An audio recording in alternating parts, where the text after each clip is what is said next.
गुरवे नमः। श्रीचैतन्यमनोभीष्टं स्थापितं येन भूतले स्वयं रूपः कदा मह्यं ददाति स्वपदान्तिकम्। वन्देऽहं श्रीगुरुं श्रीयुतापदकमलं श्रीगुरुं वैष्णवांश्च श्रीरूपं साग्रजातं सर्गना रघुनाथान्वितं तं सजीवम् साद्वैतं सावधूतं परिजनसहितं कृष्णचैतन्यदेवं श्रीराधा कृष्णपादान् सकगणा ललिता श्रीविशाखान्वितांश्च। हे कृष्णा करुणा सिन्धो दीनबन्धो जगत्पदे गोपेश गोपिकाकान्त राधाकान्त नमोऽस्तुते। तप्तकाञ्चन गौराङ्गी राधे वृन्दावनेश्वरी वृषभानुसुते देवी प्रणमामि हरिप्रिये। वाञ्छाकल्पतरुभ्यश्च कृपा सिन्धुभ्य एव च पतितानां पावनेभ्यो वैष्णवेभ्यो नमो नमः। नमो विष्णुपादाय कृष्णप्रेष्ठाय भूतले श्रीमते भक्तिवेदान्त स्वामिन्निति नामिने। नमस्ते सारस्वते देवे गौरवाणी प्रचारिणे निर्विशेष शून्यवादी पाश्चात्य देशतारिणे। जय श्री कृष्ण चैतन्य प्रभु नित्यानंद श्री अद्वैता गदाधर श्रीवासादि गौरभक्तवृंद। हरे कृष्णा कृष्णा कृष्णा हरे हरे हरे राम राम राम हरे हरे। हरे कृष्णा। श्रील प्रभुपाद की जय। നമ്മുടെ വൈഷ്ണവ സദാചാരം ഇതിൻ്റെ അടുത്ത ലെസൺ നമ്മൾ മനസ്സിലാക്കാൻ പോകുന്നത് പ്രസാദത്തിനെ പറ്റിയിട്ടുള്ളതാണ്. അപ്പോൾ പ്രസാദം നമ്മൾ കഴിക്കുന്ന സമയത്ത് വലത് കൈ കൊണ്ട് മാത്രമേ പാടൂ എന്നുള്ളതാണ് ആദ്യത്തെ പോയിന്റ്. കാരണം പ്രസാദവും ഭഗവാൻ കൃഷ്ണനും തമ്മിൽ യാതൊരു വ്യത്യാസവുമില്ല. ആ ഒരു കൺസെപ്റ്റിലായിരുന്നു നമ്മൾ പ്രസാദത്തിനെ അതിൻ്റെതായിട്ടുള്ള മര്യാദയോടെ കൂടെ നമ്മൾ സ്വീകരിക്കണം അല്ലെങ്കിൽ ഹോണർ ചെയ്യണം എന്ന് പറയുന്നത്. അപ്പോൾ കഴിയുന്നത്ര നമ്മൾ പ്രസാദം കഴിക്കുന്ന സമയത്തിൽ സൈലൻസ് കീപ്പ് ചെയ്യുന്നത് വളരെ നല്ലതാണ്. അല്ലാത്ത പക്ഷം ഇപ്പോൾ പല അമ്പലങ്ങളിൽ ഇസ്കോൺ ടെമ്പിളുകളിൽ പോയി കഴിഞ്ഞാൽ ഒരു പക്ഷേ 200 300 ഒക്കെ ഡിവോട്ടികൾ ഒരുമിച്ച് കഴിക്കുന്ന സമയമാണെങ്കിൽ ഒരു എൻഡിൽ ഒരു ഡിവോട്ടി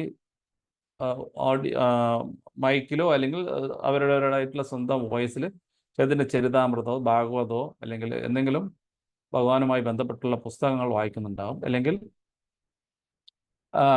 കീർത്തനോ അല്ലെങ്കിൽ പ്രഭാതരുടെ ലെക്ചറോ ഒക്കെ കേൾപ്പിച്ചുകൊണ്ടായിരിക്കും പ്രസാദം കഴിപ്പിക്കാൻ അനുവദിക്കുന്നുണ്ടാകുക. അപ്പോൾ അത് നമുക്ക് ഫോളോ ചെയ്യാവുന്ന ഒരു കാര്യം കൂടിയാണ്.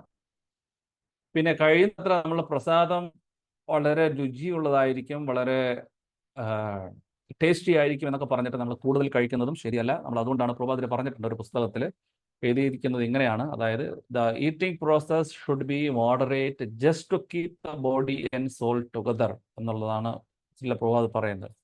അതായത് നമ്മുടെ ശരീരവും നമ്മുടെ ആത്മാവും നിലനിർത്തുന്നതിന് വേണ്ടി മാത്രമായിരിക്കണം നമ്മൾ ഭക്ഷണം കഴിക്കേണ്ടത് അല്ലെങ്കിൽ പ്രസാദം കഴിക്കേണ്ടത്. അതിന് ഹിതമായിട്ടുള്ള രീതിയിൽ നമ്മൾ കഴിക്കുന്നതായിരിക്കും ഉചിതം എന്നാണ് പറയുന്നത്. നമ്മൾ പ്രസാദം അതുകൊണ്ട് തന്നെ കൂടുതൽ കഴിക്കുന്നതും നമ്മുടെ ആരോഗ്യത്തിന് നല്ലതല്ല. പ്രത്യേകിച്ച് ആത്മീയ ജീവിതത്തിൽ അല്ലെങ്കിൽ കൃഷ്ണാവബോധത്തോടു കൂടി നമ്മൾ ജീവിക്കുന്നവർക്ക് കൂടുതൽ കഴിക്കുന്നത് നല്ലതല്ല. ഓവർ ഈറ്റിംഗ് നല്ലതല്ല. കാരണം അത് നമ്മുടെ ഇന്ദ്രിയങ്ങളെ പിന്നെ വീണ്ടും പഴയ രീതിയിലേക്ക് കൊണ്ടുപോകാൻ സാധ്യതയുണ്ട് എന്നുള്ളതുകൊണ്ടാണ്. നമ്മളത് നാവിൻ്റെ പുറകെ പോകുന്നതിന് തുല്യമാകും എന്നാണ് പറയുന്നത്. ഇപ്പോൾ ഇതാണ് പ്രസാദത്തിൻ്റെ മഹാപ്രസാദത്തിൻ്റെ പ്ലേറ്റ്. ഇപ്പോൾ ഈ പ്ലേറ്റിൽ കണ്ടു കഴിഞ്ഞാൽ ആർക്കും കൊതി വരും. പക്ഷെ എന്നാലും നമ്മൾ കഴിക്കുന്ന വിഭവങ്ങൾ എത്രമാത്രം വായിക്കുന്നത് നമ്മളെ കയ്യിലാണ് ഇരിക്കുന്നത്. ഇതിപ്പോൾ സമോസ, അതുപോലെ തന്നെ പോംഗ്രാനൈറ്റ്, ബനാന, പിന്നെന്താണ് ബജ്ജി എല്ലാമാണ് ഇതിൽ കഴിക്കുന്നത്. അപ്പോൾ ഇത്തരത്തിലുള്ള പ്രസാദമായിരിക്കും പൊതുവെ ബംഗാളി വൈഷ്ണവന്മാരൊക്കെ കഴിക്കുന്നുണ്ടാകും. അതാണ് ആ പ്ലേറ്റിൽ കാണുന്നത്. അപ്പോൾ ഇവിടെ ഇപ്പോൾ നമുക്ക് ഈ ചിത്രത്തിൽ കാണാം, ഒരു പക്ഷേ ഇവരെയൊക്കെ പലർക്കും അറിയുമെന്നറിയില്ല, പക്ഷേ എങ്കിലും ഇടതുവശത്ത് ആദ്യം ഇരിക്കുന്നത് ഹിസ് ഹോളിനെസ് സുഖദേവ് മഹാരാജാണ്. അദ്ദേഹം ഇപ്പോൾ ഇവിടെ നെല്ലൂർ എന്ന് പറഞ്ഞ ടെമ്പിളിൻ്റെ പ്രസിഡന്റ്. അതിനടുത്തിരിക്കുന്ന ഹിസ് ഹോളിനെസ് ഭക്തി പുരുഷോത്തമ മഹാരാജാണ്. അദ്ദേഹം വെസ്റ്റ് ബംഗാൾ മായാപൂരിലാണ് ഇരിക്കുന്നത്. പിന്നെ അതിനടുത്തിരിക്കുന്ന ഒരു ഫോറിനർ ഡിവോട്ടിയാണ്, പക്ഷേ അറിയില്ല. അതിനടുത്തിരിക്കുന്നത് അംബരീഷ് ദാസ്, അതായത് ഫോർഡ് മോട്ടോഴ്സിൻ്റെ ഗ്രാൻഡ് സൺ, അതായത് നമ്മൾ മായാപൂർ TOVP അതിൻ്റെ ചെയർമാൻ. അപ്പോൾ ഇങ്ങനെ ഇവരൊക്കെ ഇരിക്കുന്ന സമയത്ത് അവരെത്ര മര്യാദയോടെ എത്ര സീരിയസ് ആയിട്ടാണ് പ്രസാദം കഴിക്കുന്നത് എന്നുള്ളതാണ് മനസ്സിലാക്കുന്നത്. അപ്പോൾ വലിയ മുതിർന്ന വൈഷ്ണവന്മാരൊക്കെ കഴിക്കുന്ന സമയത്ത്, അവർ കൂടെ ഇരുന്ന് കഴിക്കുന്ന സമയത്ത് പ്രത്യേകിച്ച് നമ്മൾ സീനിയർ ആയിട്ടുള്ള അല്ലെങ്കിൽ മുതിർന്ന വൈഷ്ണവന്മാർ കഴിക്കാൻ തുടങ്ങിയ ശേഷമേ ആ വരിയിൽ നമ്മൾ ഇരിക്കുന്നുണ്ടെങ്കിൽ കഴിക്കാൻ പാടുള്ളൂ എന്നുള്ളതാണ് ഒരു ചട്ടം അല്ലെങ്കിൽ ഒരു റൂള്. അതുപോലെ തന്നെ പ്രസാദം കഴിച്ച് എണിക്കുന്ന സമയത്തും ആ മുതിർന്ന ഭക്തന്മാരുടെ അറ്റത്ത് അല്ലെങ്കിൽ എല്ലാവരും കഴിച്ചു കഴിഞ്ഞ് എണിക്കുന്നതാണ് ഏറ്റവും ഉചിതം. അല്ലെങ്കിൽ മറ്റു ഭക്തന്മാരുടെ ഇടയിൽ ഇരുന്ന് നമുക്ക് എണിക്കാൻ തോന്നുന്ന പക്ഷം നമ്മൾ അടുത്തിരിക്കുന്ന വൈഷ്ണവന്മാരോട് എണിക്കട്ടെ എന്നുള്ളൊരു പെർമിഷനോട് കൂടെ, പ്രത്യേകിച്ച് സീനിയർ ആയിരിക്കുന്ന ഭക്തന്മാരോട് ചോദിച്ചിട്ട് വേണം നമ്മൾ പ്രസാദം കഴിക്കുന്ന അവിടെ നിന്ന് എണിക്കാൻ എന്നുള്ളതാണ് ഒരു മര്യാദ. പിന്നെ ഗുരുമഹാരാജാവിൻ്റെ പ്രസാദം, മഹാപ്രസാദം ആരംഭ ഘട്ടത്തിൽ അല്ലെങ്കിൽ തുടക്കക്കാർക്ക് ഇടയിൽ അത് ഈ വിതരണം ചെയ്യുന്നത് അത്ര എൻകറേജ് ചെയ്തിട്ടില്ല. കാരണം അവർക്ക് അതിൻ്റെ വാല്യൂ അല്ലെങ്കിൽ അതിൻ്റെ മഹത്വം അറിയാത്തത് കൊണ്ട്, അത് മിസ്യൂസ് ചെയ്യാൻ ഉള്ളത് കൊണ്ട് പൊതുവേ നമ്മൾ ഗുരുമഹാരാജൻ്റെ മഹാപ്രസാദത്തിൻ്റെ വാല്യൂ അറിയാത്തടുത്ത ആൾക്കാർക്ക് കൊടുക്കുന്നത് ശരിയല്ല എന്നുള്ള ഒരു ചട്ടവും. പിന്നെ കിച്ചനാണ് നമുക്ക് എല്ലാവർക്കും പ്രാധാന്യം അറിയിക്കുന്ന കാരണം കിച്ചണിൽ നിന്നാണ് നമുക്ക് പ്രസാദം എല്ലാം വരുന്നത്. അപ്പോൾ ഈ കിച്ചൺ ശരിക്കും പറഞ്ഞു കഴിഞ്ഞാൽ നമ്മൾ വിഗ്രഹാരാധന നടത്തുന്ന അൾത്താരയുടെ വേറൊരു ഭാഗമാണ് എന്നാണ് പറയുന്നത്. കാരണം അൾത്താരയിലിരിക്കുന്ന ഭഗവാന് വേണ്ടിയിട്ട് കുക്കിംഗ് ചെയ്യുന്ന കിച്ചൺ ശരിക്കും പറഞ്ഞു കഴിഞ്ഞാൽ നല്ല ശ്രദ്ധയോടുകൂടെയും വളരെ ഭഗവാന് വേണ്ടിയിട്ടാണ് അല്ലെങ്കിൽ വിഗ്രഹത്തിന് വേണ്ടിയിട്ടാണ് നമ്മൾ കുക്കിംഗ് ചെയ്യുന്ന ഒരു മനോഭാവത്തോടു കൂടെ വേണം നമ്മൾ കിച്ചണിൽ പ്രവേശിക്കുന്നത് തന്നെ എന്നാണ് പറയണത്. നമ്മൾ നാട്ടിലും വീട്ടിലൊക്കെ കാണുന്ന കിച്ചൺ ഉപയോഗിക്കാൻ തുടങ്ങിക്കഴിഞ്ഞാൽ അവിടെ വൃത്തി ഉണ്ടായിരിക്കില്ല, അല്ലെങ്കിൽ അവിടെ മറ്റു പല കാര്യങ്ങളും സംഭാഷണങ്ങളൊക്കെ നടക്കുന്നതുകൊണ്ട് അത് ശരിയായിട്ടുള്ള രീതിയല്ല എന്നുള്ളതാണ് പറയുന്നത്. നമുക്കൊരു പക്ഷേ അമ്പലത്തിലൊക്കെ പോയി കഴിഞ്ഞാൽ, പ്രത്യേകിച്ച് ഇസ്കോൺ ടെമ്പിളുകളിൽ പോയി കഴിഞ്ഞാൽ ഹൈ പിന്നെ സ്റ്റാൻഡേർഡും അതുപോലെ തന്നെ വളരെ സ്ട്രിക്റ്റ് ഒക്കെ ആയിരിക്കും. പ്രത്യേകിച്ച് വലിയ വലിയ ഇസ്കോൺ ടെമ്പിളുകളിലൊക്കെ പോയി കഴിഞ്ഞാൽ, പ്രത്യേകിച്ച് പറയുകയാണെങ്കിൽ ഇപ്പോൾ വൃന്ദാവനോ മായാപൂരോ ഡൽഹിയോ ബോംബെയോ അല്ല, എല്ലാം മിക്ക വലിയ അമ്പലങ്ങളിലൊക്കെ പോയി കഴിഞ്ഞാൽ അവിടെ വളരെ സ്ട്രിക്റ്റ് ആയിരിക്കും. അവരവിടെ സെക്കൻഡ് ഇനിഷ്യേറ്റഡ്, ബ്രാഹ്മണിക്കൽ ഇനിഷ്യേറ്റഡ് ആയിട്ടുള്ള അവർക്ക് മാത്രമേ കിച്ചനകത്ത് പ്രവേശിക്കാൻ പാടുള്ളൂ, വേറെ ആർക്കും പ്രവേശിക്കാൻ പറ്റില്ല. അത് പിന്നെ സ്ത്രീകൾക്കാണെങ്കിൽ അത് പിന്നെ പ്രത്യേകിച്ച് ചില സമയങ്ങളിൽ മാത്രമേ അവർക്ക് അനുമതിയുള്ളൂ, അല്ലെങ്കിൽ പ്രഭുക്കന്മാരുള്ള സമയത്ത് മാതാജിമാർക്ക് പ്രവേശിക്കാൻ സാധിക്കില്ല. പിന്നെ കുക്ക് ചെയ്യുന്ന സമയത്ത് അസിസ്റ്റന്റ് പാടില്ല, കുക്ക് ചെയ്യുന്നവർ മാത്രമേ പാടുള്ളൂ. കുക്ക് ചെയ്യാൻ വേണ്ടി എടുക്കുന്ന പാത്രങ്ങൾ അതാത് സ്ഥലത്ത് തന്നെ ഉപയോഗിച്ച ശേഷം കഴുകി വെക്കണം. ഇങ്ങനെ ഒരുപാട് സ്ട്രിക്റ്റ് ആയിട്ടുള്ള ഹൈ സ്റ്റാൻഡേർഡ് കീപ്പപ്പ് ചെയ്യുന്ന പല ഇസ്കോൺ ടെമ്പിളുകളും നമുക്ക് കാണാൻ സാധിക്കും. പക്ഷേ നമുക്ക് ഇവിടെ ഇപ്പോൾ നമ്മുടെ ചർച്ചാ വിഷയം വീട്ടിൽ എങ്ങനെ നമുക്ക് ആ സ്റ്റാൻഡേർഡ് അല്ലാതെ കീപ്പപ്പ് ചെയ്യാൻ പറ്റും എന്നും കൂടെ നമുക്ക് മനസ്സിലാക്കേണ്ടിയിരിക്കുന്നു. അപ്പൊ അതുകൊണ്ട് ഒരു പക്ഷേ വീട്ടിലുള്ള വിഗ്രഹാരാധന ചെയ്യുന്ന സമയത്ത് കിച്ചണിലുള്ള സ്റ്റാൻഡേർഡ് ഒരു പക്ഷേ ടെമ്പിളിന്റെ സ്റ്റാൻഡേർഡ് ആകണമെന്നില്ല, ചിലപ്പോൾ ആയിക്കൂടാന്ന് വരാം. അപ്പം അങ്ങനെ വരുന്ന സമയത്ത് നമ്മൾ എന്ത് ചെയ്യും എന്നും കൂടെ നമ്മൾ മനസ്സിലാക്കണം. അപ്പോൾ പ്രത്യേകിച്ച് ഒരു എക്സാമ്പിൾ പറയുകയാണെങ്കിൽ, ഇപ്പോൾ ചില വീടുകളിലൊക്കെ കിച്ചൻ്റെ തൊട്ടരികിൽ തന്നെ ആയിരിക്കും വിഗ്രഹം ഉണ്ടായിരിക്കുക, ആ വിഗ്രഹത്തിൻ്റെ മുമ്പിൽ തന്നെ ആയിരിക്കും ഡൈനിങ് ടേബിൾ ഉണ്ടായിരിക്കുക. അപ്പോൾ എല്ലാം കൂടെ ഒരേ സ്ഥലത്ത് തന്നെ ആയിരിക്കും. അവിടെ നമുക്ക് ഈ പറയുന്ന റൂൾസ് ഒന്നും ചിലപ്പോൾ ഫോളോ ചെയ്യാൻ പറ്റാതെ വരുന്ന അവസ്ഥ വരുന്നുണ്ട്. അതുകൊണ്ട് നമ്മൾ കുക്കിംഗ് ചെയ്യുന്ന സമയത്ത് എപ്പോഴും നമ്മൾ ഓർക്കേണ്ട ഒരേ ഒരു കാര്യം, ഈ കുക്ക് ചെയ്യുന്ന വിഭവങ്ങളെല്ലാം തന്നെ ഭോഗ് നമ്മൾ ഭഗവാന് വേണ്ടിയിട്ടാണ്. അതുകൊണ്ട് തന്നെ വളരെ കെയർഫുൾ ആയിരിക്കണം നമ്മൾ ഓരോ കാര്യങ്ങളും നമ്മൾ ചെയ്യുന്ന സമയത്ത്, കുക്കിംഗ് ചെയ്യുന്ന കിച്ചണിൽ പ്രത്യേകിച്ച്. അപ്പോൾ നമ്മുടെ കോൺഷ്യസ് എന്ന് പറയുന്നത് കൃഷ്ണ കോൺഷ്യസ് ആയിരിക്കണം. ഒരിക്കലും തന്നെ അത് നമുക്ക് വേണ്ടിയിട്ടാണ് കുക്കിംഗ് ചെയ്യുന്നത്, വീട്ടിലുള്ളവർക്കാണ് കുക്കിംഗ് ചെയ്യുന്നത് എന്നുള്ളൊരു ധാരണ ഒരിക്കലും നമുക്ക് വരാൻ പാടില്ല, പ്രത്യേകിച്ച് അതാണ് ഇവിടെ അടുത്ത് പറയുന്നത്. ഇത് പൂരി ഉണ്ടാക്കുന്ന ഒരു ചിത്രമാണ്. അതുപോലെ കേക്ക്, പലതരത്തിലുള്ള കേക്കുകൾ ഇവിടെ ഉണ്ടാക്കി വെച്ചിട്ടുണ്ട്. പിന്നെ അതുപോലെ തന്നെ മറ്റു മധുര പലഹാരങ്ങളെല്ലാം തന്നെ, രസഗുല്ല, പിന്നെ അതുപോലുള്ള മറ്റു ഒരുപാട് വിഭവങ്ങളൊക്കെ ഇവിടെ കാണാൻ സാധിക്കുന്നുണ്ട്. അപ്പോൾ ഇനി അടുത്ത് പറയാനുള്ള വേറൊരു കാര്യം നമ്മുടെ അപ്പിയറൻസ് എന്ന് പറയുന്ന സമയത്ത് പ്രത്യേകിച്ച് ക്ലോത്ത്. അപ്പം നമ്മുടെ വസ്ത്രധാരണം നമ്മൾ കിച്ചണിലാണെങ്കിലും അതുപോലെ തന്നെ വളരെ ക്ലീൻ ആയിട്ടുള്ള വസ്ത്രങ്ങളായിരിക്കണം. അഴുക്ക് ആയതോ അല്ലെങ്കിൽ നമ്മൾ ബെഡിൽ നിന്ന് എണീച്ച് കിടന്ന് അങ്ങനെ വന്ന അല്ലെങ്കിൽ ഉറങ്ങി എണീച്ച് വന്ന അതേ വസ്ത്രങ്ങളായിട്ടൊന്നും കിച്ചണിൽ കയറാൻ പാടില്ല. കാരണം നമ്മൾ കിച്ചണിൽ കയറുന്ന കുക്ക് ചെയ്യുന്നത് ആർക്ക് വേണ്ടിയിട്ടാണ്? ഭഗവാന് വേണ്ടിയിട്ടാണ്, അല്ലെങ്കിൽ രാധാറാണിക്കും കൃഷ്ണനും വേണ്ടിയിട്ടാണ്. അപ്പോൾ അതുകൊണ്ട് തന്നെ ആ നീറ്റ്നെസ്, ക്ലീൻനെസ് എപ്പോഴും നമ്മുടെ മൈൻഡിൽ ഉണ്ടായിരിക്കണം എന്നുള്ളതാണ് ഏറ്റവും വലിയ ശ്രദ്ധിക്കേണ്ട കാര്യം. പിന്നെ കിച്ചണിൽ വരുന്ന സമയത്ത് നമ്മുടെ വിരലുകളിലുള്ള നഖങ്ങളെല്ലാം തന്നെ ആഴ്ച തോറും നമ്മൾ അല്ലെങ്കിൽ കഴിയുന്നത്ര അത് വളർത്താതെ അത് കട്ട് ചെയ്തിരിക്കണം, അല്ലെങ്കിൽ ക്ലിപ്പ് ചെയ്തിരിക്കണം എന്നാണ് വേണ്ടത്. അതുപോലെ തന്നെ കിച്ചണിൽ നമ്മൾ വരുന്ന സമയത്തും കിച്ചണിൽ നിന്ന് പോകുന്ന സമയത്തും അല്ലെങ്കിൽ പ്രത്യേകിച്ച് കുക്കിംഗ് തുടങ്ങുന്ന സമയത്തും നമ്മൾ നമ്മുടെ രണ്ട് കൈയും വാഷ് ചെയ്തിരിക്കണം. അമ്പലത്തിലാണ് നമ്മൾ കുക്ക് ചെയ്യാൻ പോകുന്നതെങ്കിൽ തീർച്ചയായിട്ടും കുളിച്ചിരിക്കണം എന്നുള്ള ഒരു കാര്യങ്ങളൂടെ ഉണ്ട്. അപ്പോൾ നമ്മളിപ്പോൾ ഇവിടെ നിന്ന് പല ഭാഗത്തു നിന്നൊക്കെ ഗുരുവായൂരിലേക്ക് വരുന്നുണ്ട്. ഗുരുവായൂർക്ക് വന്നു ഒരു എക്സാമ്പിൾ പറയണം. അല്ലെങ്കിൽ നമ്മൾ വിചാരിക്കണം ഇപ്പോൾ ബോംബെയിൽ ഒരു വലിയ അമ്പലത്തിൽ പോകുന്ന സമയത്ത് അമ്പലത്തിൽ കയറി കഴിഞ്ഞാൽ നമുക്ക് അതിന് ഉടനെ കിച്ചണിനുള്ളിൽ കയറാൻ പറ്റില്ല. അവിടെ റൂം എടുത്ത് അല്ലെങ്കിൽ നമുക്ക് നമ്മുടെ കുളിക്കാനുള്ള അവസരങ്ങളൊക്കെ ഉള്ള റൂമിൽ പോയി കുളിച്ച് വന്ന ശേഷമേ അതിനകത്ത് കയറ്റുള്ളൂ, കിച്ചണിനകത്ത് കയറ്റും, നേരിട്ട് കയറ്റില്ല. അപ്പോൾ വീട്ടിൽ പക്ഷേ ഇതൊന്നും നടക്കാത്ത കാര്യമായതുകൊണ്ട് നമ്മൾ അത്രമാത്രം സ്ട്രിക്ട്നെസ് നോക്കേണ്ടതില്ല എന്നുള്ള കാര്യങ്ങൾ അവർ പറയുന്നുണ്ട്. അപ്പോൾ വീട്ടിലെ വിഗ്രഹാരാധനയും സ്റ്റാൻഡേർഡും ടെമ്പിളിലുള്ള വിഗ്രഹാരാധന സ്റ്റാൻഡേർഡും കുറച്ച് വ്യത്യാസമുണ്ട്. അപ്പോൾ വീട്ടിലുള്ള സ്റ്റാൻഡേർഡിനെ പറ്റി ഞാൻ പിന്നീട് ഒരിക്കൽ നിങ്ങൾക്ക് കൂടുതലായിട്ട് ഞാൻ എടുക്കാം. ഇപ്പോൾ ഇവിടെ പറഞ്ഞു വരുന്നത് ടെമ്പിളിലെ സ്റ്റാൻഡേർഡ് ആണെന്ന് മനസ്സിലാക്കുക. പിന്നെ അതുപോലെ തന്നെ നമ്മൾ കിച്ചണിൽ കുക്ക് ചെയ്യുന്ന സമയത്ത് അതിപ്പോൾ വീട്ടിലായാലും ശരി അല്ലെങ്കിൽ ടെമ്പിളിലായാലും ശരി, നമ്മൾ ശ്രദ്ധിക്കേണ്ട വേറൊരു കാര്യം, യാതൊരു കാരണവശാലും നമ്മൾ അവിടെ ഉണ്ടാക്കി വെച്ചിരിക്കുന്ന വിഭവങ്ങൾ ഭഗവാൻ ഓഫർ ചെയ്യുന്നതിന് മുൻപ് ടേസ്റ്റ് ചെയ്യരുത് എന്നുള്ളതാണ്. അതൊരു നമുക്ക് ഒരു പ്രധാനപ്പെട്ട ഒരു കാര്യമാണ്. അതേപോലെ തന്നെ നമ്മൾ ഭഗവാന് അല്ലെങ്കിൽ ഡീറ്റിക്ക് ഉണ്ടാക്കുന്ന വിഭവങ്ങളെല്ലാം തന്നെ, പദാർത്ഥങ്ങളെല്ലാം തന്നെ ഉണ്ടാക്കി കഴിഞ്ഞാൽ ആ ഭോഗ് പ്ലേറ്റ് പ്രത്യേകമായിരിക്കണം. ഒരു പ്ലേറ്റും അതിനുള്ള കപ്പും എല്ലാം തന്നെ സെപ്പറേറ്റ് ആയിരിക്കും. നമ്മൾ കഴിക്കുന്ന ഫാമിലിയിലുള്ള അല്ലെങ്കിൽ മറ്റു ഭക്തന്മാർ കഴിക്കുന്ന പ്ലേറ്റുകളുമായിട്ട് യാതൊരു കാരണവശാലും മിക്സപ്പ് ചെയ്യരുത്. അത് രണ്ടായിട്ട് തന്നെ സെപ്പറേറ്റ് ആയിട്ട് തന്നെ നമ്മൾ വാഷ് ചെയ്യണം, ക്ലീൻ ചെയ്യണം, അല്ലെങ്കിൽ അത് എടുത്തു വെക്കണം, അത് ഉപയോഗിക്കണം, എല്ലാം അത് രണ്ടും പ്രത്യേകം തന്നെ ആയിരിക്കണം.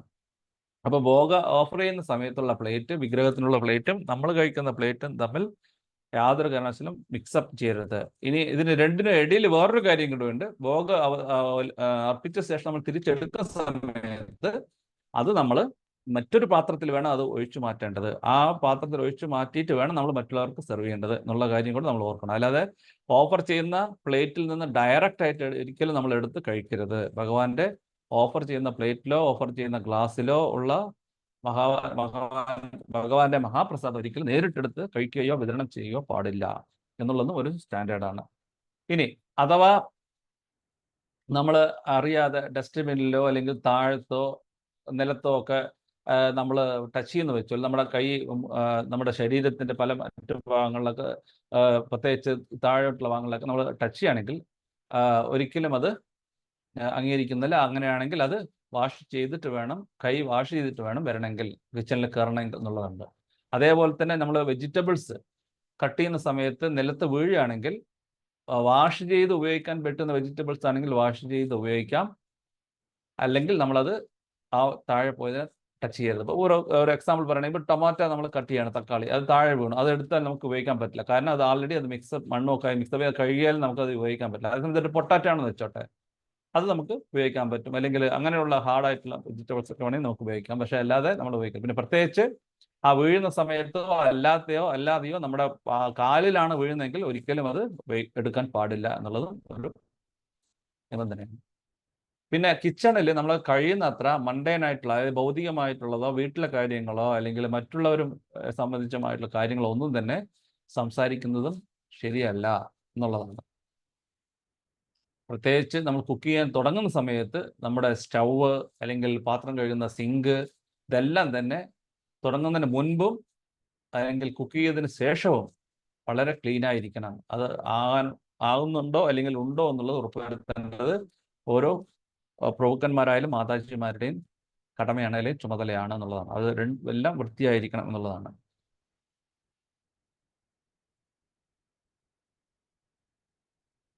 പാത്രങ്ങൾ കഴുകുന്നു, അത് വൃത്തിയായിട്ട് വയ്ക്കുന്നു, അവരുടെ എല്ലാം വൃത്തിയായിട്ട് എന്നുള്ളതാണ്. ഇതിൽ പ്രത്യേകിച്ച് നമ്മൾ പ്രധാനപ്പെട്ട വേറൊരു കാര്യം, ഒരു ഇമ്പോർട്ടൻറ്റ് പോയിന്റ് എന്ന് പറയുന്നത്, നമ്മൾ ഓഫർ ചെയ്യുന്ന സമയത്ത് ആ ഭോഗ പ്ലേറ്റിൽ വെച്ചിരിക്കുന്ന വിഭവത്തിൻ്റെ മുകളിൽ നമ്മൾ യാതൊരു കാരണവശാലും നമ്മുടെ തലമുടി വീഴരുത് നോക്കണം എന്നുള്ളത് പ്രത്യേകിച്ചാണ്. അതുകൊണ്ടാണ് മാതാജിമാരെ കുക്കിംഗ് ചെയ്യുന്ന സമയത്ത് അവർക്ക് സാരി തുമ്പ് തലയിൽ ഇട്ടിട്ട് കുക്ക് ചെയ്യാൻ അനുവദിക്കുന്നത്. ഇത് ഞാൻ പറഞ്ഞാണ്. അതേ പ്രസാദം നമ്മൾ ഒരിക്കലും വിഗ്രഹത്തിന് നമ്മൾ അർപ്പിച്ച ഭോഗ പ്ലേറ്റിൽ നിന്ന് നേരിട്ട് കഴിക്കരുത്. പകരം അത് വേറൊരു പാത്രത്തിൽ നമ്മളത് ട്രാൻസ്ഫർ ചെയ്ത ശേഷം, അല്ലെങ്കിൽ പ്ലേറ്റിൽ ട്രാൻസ്ഫർ ചെയ്ത ശേഷമേ അത് വിതരണത്തിനായിട്ട് എടുക്കാൻ പാടുള്ളൂ എന്നുള്ളതാണ് വേറൊരു കാര്യം. അപ്പം ഇതോടുകൂടെ നമ്മുടെ പ്രസാദത്തിനെ പറ്റിയിട്ടുള്ള, അല്ലെങ്കിൽ ടെമ്പിളിനകത്തുള്ള സ്റ്റാൻഡേർഡിനെ പറ്റിയിട്ടാണ് നമ്മളിപ്പോൾ ഇത്രയും നേരം കേട്ടത്. ഇനി നമ്മൾ പാർട്ട് 3 ആണ് നോക്കാൻ പോകുന്നത്. ആർക്കെങ്കിലും എന്തെങ്കിലും ഈ കഴിഞ്ഞ പോർഷനെ പറ്റി സംശയമുണ്ടോ, അതോ നമുക്കത് അവസാനം ചോദിച്ചാൽ മതിയെങ്കിൽ ഞാനത് കണ്ടിന്യൂ ചെയ്യാം. ഹരേ കൃഷ്ണ.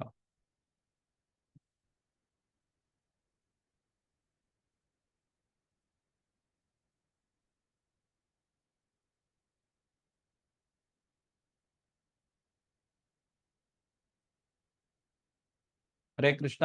ആർക്കെങ്കിലും എന്തെങ്കിലും കമന്റ്സ് പറയാനുണ്ടോ? ആ അപ്പൊ നമ്മള് നമ്മള് അധികം ആൾക്കാരും സംസാരിക്കുന്നത് ചിലപ്പോ നാട്ടുകാർക്കാനായിരിക്കും. അപ്പൊ അത് നിർത്താൻ നമ്മൾ എന്ത് ചെയ്യണം? ഇപ്പൊ സ്റ്റാൻഡിംഗ് ബോക്സ് ഓണാക്കി വെച്ചാൽ മതിയോ, അല്ലെങ്കിൽ നമ്മള് സ്ട്രിക്റ്റ് ആയിട്ട് പറയുമ്പോൾ അവർക്കൊരു വിഷമം പോലെ. അപ്പൊ നമ്മള് സ്റ്റാൻഡിംഗ് ബോക്സ് ഓണാക്കി വെച്ചാൽ മതിയോ? ഏത് കിച്ചണിൽ സംസാരിക്കുന്ന കാര്യമാണോ പറയുന്നത്? അതെ അതെ അതെ. ഓക്കെ. അപ്പോൾ അത് നമ്മൾ ഈ സ്റ്റാൻഡേർഡിനെ പറ്റി ഒന്ന് അവരെ കൊണ്ട് ബോധവാന്മാരാക്കണം. അതിന് നമുക്ക് എഡ്യൂക്കേഷൻ ക്ലാസ് ഒക്കെ ഡിവോട്ടികൾക്ക് വെക്കണം. പ്രത്യേകിച്ച് കുക്കിംഗ് ചെയ്യുന്നവർക്ക്, അത് കഴിഞ്ഞ് സെർവ് ചെയ്യുന്നവർക്ക്, അല്ലെങ്കിൽ ആരതി ചെയ്യുന്നവർക്ക്, അല്ലെങ്കിൽ ഭോഗ ഓഫർ ചെയ്യുന്നവർക്ക്, ഇവരൊക്കെ. അതുകൊണ്ടാണ് നമ്മൾ പൊതുവെ ഇസ്കോണിൽ ബ്രാഹ്മണിക്കൽ അല്ലെങ്കിൽ സെക്കൻഡ് ഇനീഷ്യേഷൻ ബ്രാഹ്മണിക്കൽ ആയിട്ടുള്ളവർക്ക് മാത്രമേ ഇത്തരം കാര്യങ്ങളിലൊക്കെ ഇടപെടാൻ പാടുള്ളൂ എന്നുള്ള നിയമമുള്ളത്. പക്ഷെ നമുക്കിപ്പോൾ അത്രത്തോളം ആളുകൾ അല്ലെങ്കിൽ ഡിവോട്ടികൾ നമുക്കില്ലാത്തതുകൊണ്ട് ഈ സ്റ്റാൻഡേർഡ് പക്ഷെ അവർ അറിഞ്ഞിരിക്കാൻ വേണ്ടിയിട്ടാണ് ഞാൻ ഈ ഒരു പോർഷൻ ഇപ്പോൾ നിങ്ങൾക്ക് എടുക്കുന്നത്. അപ്പോൾ നിങ്ങൾ കഴിയുന്നത്ര അത് ആ സ്റ്റാൻഡേർഡ് കീപ്പപ്പ് ചെയ്യാൻ ശ്രമിക്കുക. കാരണം പുതിയ ആൾക്കാരാകുമ്പോൾ പ്രത്യേകിച്ച് അവർക്ക് അവരോട് നേരിട്ട് പറയുന്നതിന് വിഷമമുണ്ടാകും. പക്ഷെ തീർച്ചയായിട്ടും ഇത് ഫോളോ ചെയ്യേണ്ടതാണെന്നുള്ളതാണ്. അല്ലെങ്കിൽ അത് ഭഗവാൻ സ്വീകരിക്കില്ല എന്നുള്ളതാണ്. കിച്ചണിലുള്ള ഒരു പദാർത്ഥവും നിങ്ങൾ ഓഫർ ചെയ്യുന്നത് ഭഗവാൻ സ്വീകരിക്കില്ല എന്നുള്ളതാണ് ആചാര്യന്മാർ പറയുന്നത്. ഹരേ കൃഷ്ണ. ഹരേ കൃഷ്ണ. ഹരേ കൃഷ്ണ. ഹരേ കൃഷ്ണ പ്രഭു, പ്രണാമം. ഹരേ കൃഷ്ണ. പ്രണാമം പ്രഭു. അതിപ്പോ ഇത് തന്നെയാണോ വീട്ടിലും ഇങ്ങനെയൊക്കെ തന്നെയാണല്ലോ ചെയ്യേണ്ടത്?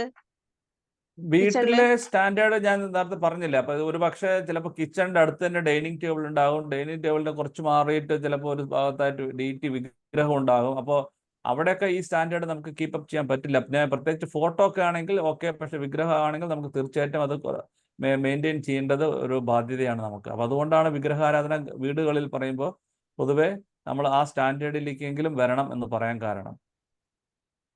അപ്പോൾ കഴിയുന്നത്ര നമ്മൾ ഈ സ്റ്റാൻഡേർഡ് കീപ്പപ്പ് ചെയ്യുക എന്നുള്ളതാണ് നമ്മളെ പഠിപ്പിച്ചിരിക്കുന്നത്. ഹരേ കൃഷ്ണ. പ്രഭു, പിന്നെ നമ്മള് ഇപ്പോ അന്യനാട്ടിലൊക്കെ ആവുമ്പോഴേ കിച്ചൺ ഷെയറിങ് ആയിരിക്കും. അപ്പൊ അവിടെ മറ്റുള്ള ആൾക്കാരും മറ്റൊരു ഫാമിലിയും കൂടെ ഉണ്ടെങ്കിൽ അവര് ചിലപ്പോൾ നോൺ വെജ് കുക്ക് ചെയ്യുന്നുണ്ടാവും അവരുടെ സ്റ്റൗമില്. അപ്പൊ അത് നമുക്ക് അങ്ങനെ ചെയ്യാൻ പാടുണ്ടോ? അങ്ങനെ നമ്മള് വേറെ സ്റ്റൗ ആയിരിക്കും, എന്നാലും അവിടെ കുക്ക് ചെയ്തിട്ട് പിന്നെ ഭഗവാൻ ഓഫർ ചെയ്തിട്ട് ചെയ്താൽ എങ്ങനെയാണ്? ഭഗവാൻ സ്വീകരിക്കുമോ? എന്താ? ഹരേ കൃഷ്ണ. വളരെ പെത്തറ്റിക് ആയിട്ടുള്ള കാര്യമാണ് പറഞ്ഞത്. അത് സിറ്റുവേഷനാണ്. ഒരു കിച്ചണിൽ 2 വിഭവങ്ങളും കുക്ക് ചെയ്തിട്ട് അതിൽ ഒരു വിഭവം ഭഗവാന് ഓഫർ ചെയ്യാന്ന് പറഞ്ഞത് ഞാൻ ആദ്യം കേൾക്കുകയാണ്. ഒന്നാമത് കഴിയുന്നതും നമ്മൾ അത് അവോയ്ഡ് ചെയ്യണം. പിന്നെ അവിടെയുള്ള ലീഡറായിട്ട് കൺസൾട്ട് ചെയ്യുന്നതാണ് കുറച്ചുകൂടി നല്ലത്. ഏത് സ്ഥലത്താണ് മാതാജി പറയുന്നത്? ദുബായ് തന്നെയാണ് പ്രഭു. അത് ഫ്ലാറ്റ് ആണ്. ഫ്ലാറ്റില് 3 ഷെയറിംഗ് ഉണ്ട്.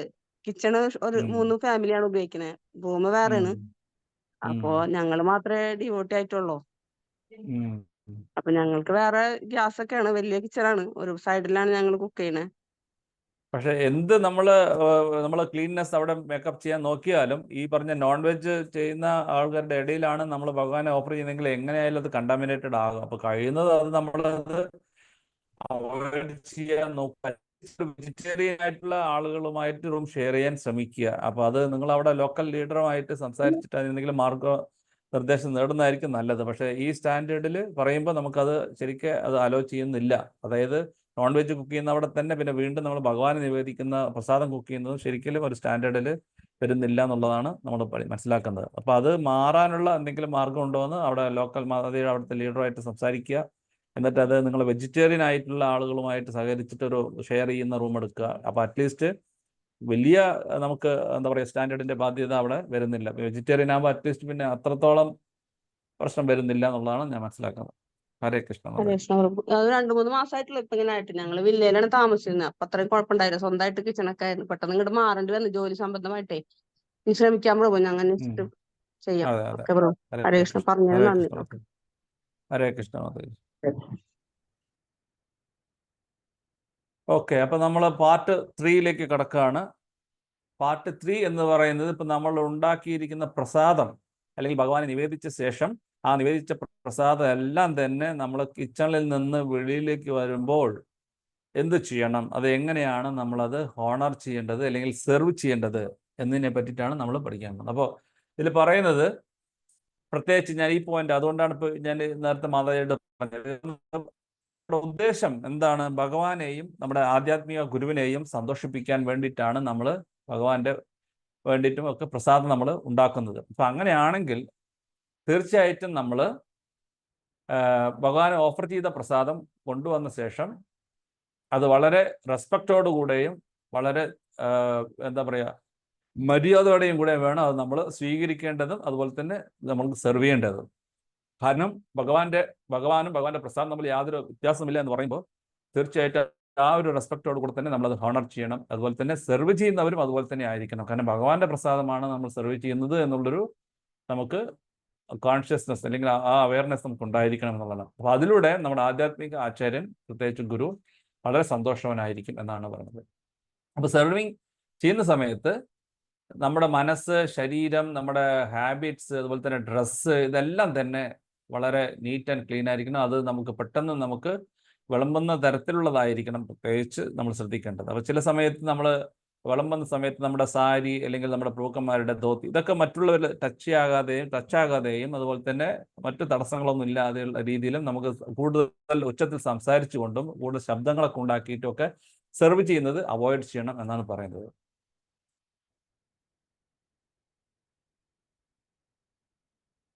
പിന്നെ ശ്രദ്ധിക്കേണ്ടത് പ്രത്യേകിച്ച് വൈഷ്ണവന്മാരൊക്കെ മുതിർന്ന വൈഷ്ണവന്മാരൊക്കെ ഉണ്ടെങ്കിൽ അല്ലെങ്കിൽ ടെമ്പിളുകളിലൊക്കെ നമ്മൾ സെർവ് ചെയ്യുന്നത് നിങ്ങൾ കണ്ടു കഴിഞ്ഞാൽ നിങ്ങൾക്ക് കാണാൻ സാധിക്കും. അവർ ഇപ്പോൾ പൂരി ആയിക്കോട്ടെ അല്ലെങ്കിൽ ചപ്പാത്തി ആയിക്കോട്ടെ ഇതൊക്കെ ഹോട്ടായിട്ട് തന്നെ സെർവ് ചെയ്യണം എന്ന് അവർ പറയും. അപ്പോൾ അത് ഒരു സ്റ്റാൻഡേർഡാണ്. അപ്പോൾ നമ്മൾ എന്ത് ചെയ്യും, സാധാരണ രാവിലെ ഉച്ചയ്ക്കൊക്കെ ചപ്പാത്തി ഉണ്ടാക്കി കഴിഞ്ഞാൽ കുറച്ച് വൈകി നിറഞ്ഞു കഴിഞ്ഞാൽ ആ ചപ്പാത്തിനെ ചൂടാക്കിയിട്ട് പിന്നെ വരുന്ന ഭക്തന്മാർക്ക് അല്ലെങ്കിൽ മുതിർന്ന വൈഷ്ണവന്മാർക്ക് കൊടുത്തു കഴിഞ്ഞാൽ സ്വീകരിക്കില്ല. അത് ശരിയായ കീഴ്വഴക്കമല്ല എന്ന് പറഞ്ഞു. അപ്പോൾ അതുകൊണ്ടാണ് ചപ്പാത്തി വളരെ ഹോട്ടായിട്ട് അല്ലെങ്കിൽ പൂരി ആണെങ്കിൽ അത് അതാത് സമയത്ത് ഉണ്ടാക്കി കൊടുക്കണം എന്ന് പറയുന്നത്. അത് കഴിയുന്നത്ര നമുക്ക് ആ സ്റ്റാൻഡേർഡ് കീപ്പപ്പ് ചെയ്യണമെങ്കിൽ ഇറ്റ് ഈസ് ഗുഡ് എന്നുള്ള പറയുന്നത്. അപ്പോൾ അങ്ങനെയുള്ള വിഭവങ്ങൾ നമ്മൾ ആ സമയത്ത് തന്നെ ഉണ്ടാക്കാനും പാടുള്ളൂ, ആ സമയത്ത് നമ്മൾ സെർവ് ചെയ്യാനും പാടുള്ളൂ എന്നുള്ളതാണ്. അതുപോലെ തന്നെ നമ്മൾ വിളമ്പുന്ന സമയത്ത് കഴിക്കുന്നവരുടെ പ്ലേറ്റ് ഒരിക്കലും ടച്ചാകാൻ പാടില്ല. അല്ലെങ്കിൽ നമ്മൾ കഴിക്കുന്ന നമ്മുടെ പാത്രങ്ങളോ അല്ലെങ്കിൽ അതിൽ ഉപയോഗിക്കുന്ന കരണ്ടിയോ ഒന്നും തന്നെ നമ്മൾ മറ്റുള്ള പ്ലേറ്റുകളിൽ ടച്ചാകാൻ പാടില്ല. ഇതങ്ങനെ അത് ടച്ചായി കഴിഞ്ഞാൽ കൈ ആയാലും അല്ലെങ്കിൽ നമ്മുടെ പാത്രത്തിൻ്റെ കരണ്ടിയൊക്കെ ആണെങ്കിൽ അത് ഉടൻ തന്നെ കഴുകിയിട്ട് വേണം നമുക്ക് അടുത്ത ആൾക്ക് നമുക്ക് വിളമ്പാൻ എന്നാണ് പറയുന്നത്. യാതൊരു കാരണവശാലും വിളമ്പുന്ന കരണ്ടിയോ പ്ലേറ്റ് അല്ലെങ്കിൽ നമ്മുടെ പാത്രമോ കഴിക്കുന്ന പ്ലേറ്റോ ആയിട്ട് ടച്ച് ചെയ്യാൻ പാടില്ല എന്നുള്ളതാണ്. അത് കണ്ടാമിനേറ്റഡ് ആകും എന്നാണ് പറയുന്നത്. അപ്പം അഥവാ അങ്ങനെ ടച്ചായിട്ടുണ്ടെങ്കിൽ ആ കരണ്ടി ആയാലും ആ വിളമ്പുന്ന ആളും കൈ കഴുകിയിട്ട് വേണം പിന്നെ അടുത്ത ആൾക്ക് വിളമ്പാൻ എന്ന് പറയുന്നത്. ഇതൊക്കെയാണ് സ്റ്റാൻഡേർഡ് എന്ന് പറയുന്നത്. അപ്പോൾ അതുകൊണ്ട് തന്നെ ഇതിൽ നമുക്ക് എന്താ മനസ്സിലാക്കാൻ പറ്റുന്നത് വെച്ചാൽ നമ്മൾ പ്രസാദം സെർവ് ചെയ്യുന്നതും ഒരു ആർട്ടാണ്. അതുപോലെ തന്നെ പ്രസാദം ഹോണർ ചെയ്യുന്നതും ഒരു ആർട്ടാണ്. അത് അതിൻ്റെതായിട്ടുള്ള മര്യാദയോടെ കൂടെ അല്ലെങ്കിൽ കെയർഫുൾ ആയിട്ട് അത് രണ്ട് കാര്യങ്ങളും നടക്കണം എന്നാണ് പറയുന്നത്. സെർവ് ചെയ്യുന്നതായാലും ഹോണർ ചെയ്യുന്നതായാലും അത് വളരെ കെയർഫുൾ ആയിരിക്കണം എന്നാണ് പറയുന്നത്.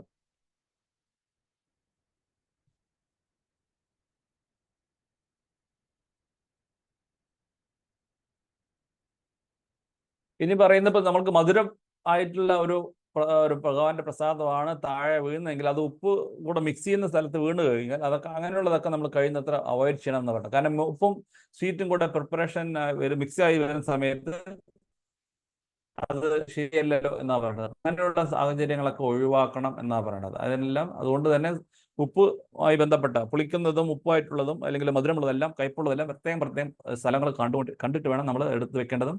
അതുപോലെ തന്നെ നമ്മൾ വിതരണം ചെയ്യുന്ന സമയത്ത് സെർവ് ചെയ്യുന്ന സമയത്തൊക്കെ ശ്രദ്ധിക്കേണ്ട കാര്യങ്ങൾ എന്നാണ് പറയുന്നത്.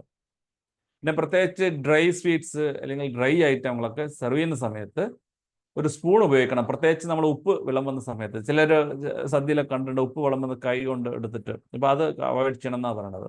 കഴിയുന്നത് നമ്മൾ സ്പൂൺ ഉപയോഗിച്ച് വേണം അത് വിളമ്പേണ്ടത്, ഈവൻ ഡ്രൈ ആണെങ്കിൽ പോലും. അപ്പം നമുക്ക് ഈ പാസ്ത അല്ലെങ്കിൽ ഈ പറഞ്ഞ പോലെ എന്താണ് കാഷ്യൂനട്ട്, അങ്ങനെയുള്ള എന്തൊക്കെ ഡ്രൈ ഫ്രൂട്ട്സ് ഉണ്ട് അതെല്ലാം തന്നെ വിളമ്പുമ്പോൾ നമ്മൾ സാധാരണ സ്പൂൺ ഉപയോഗിക്കണം എന്നാണ് പറയുന്നത്.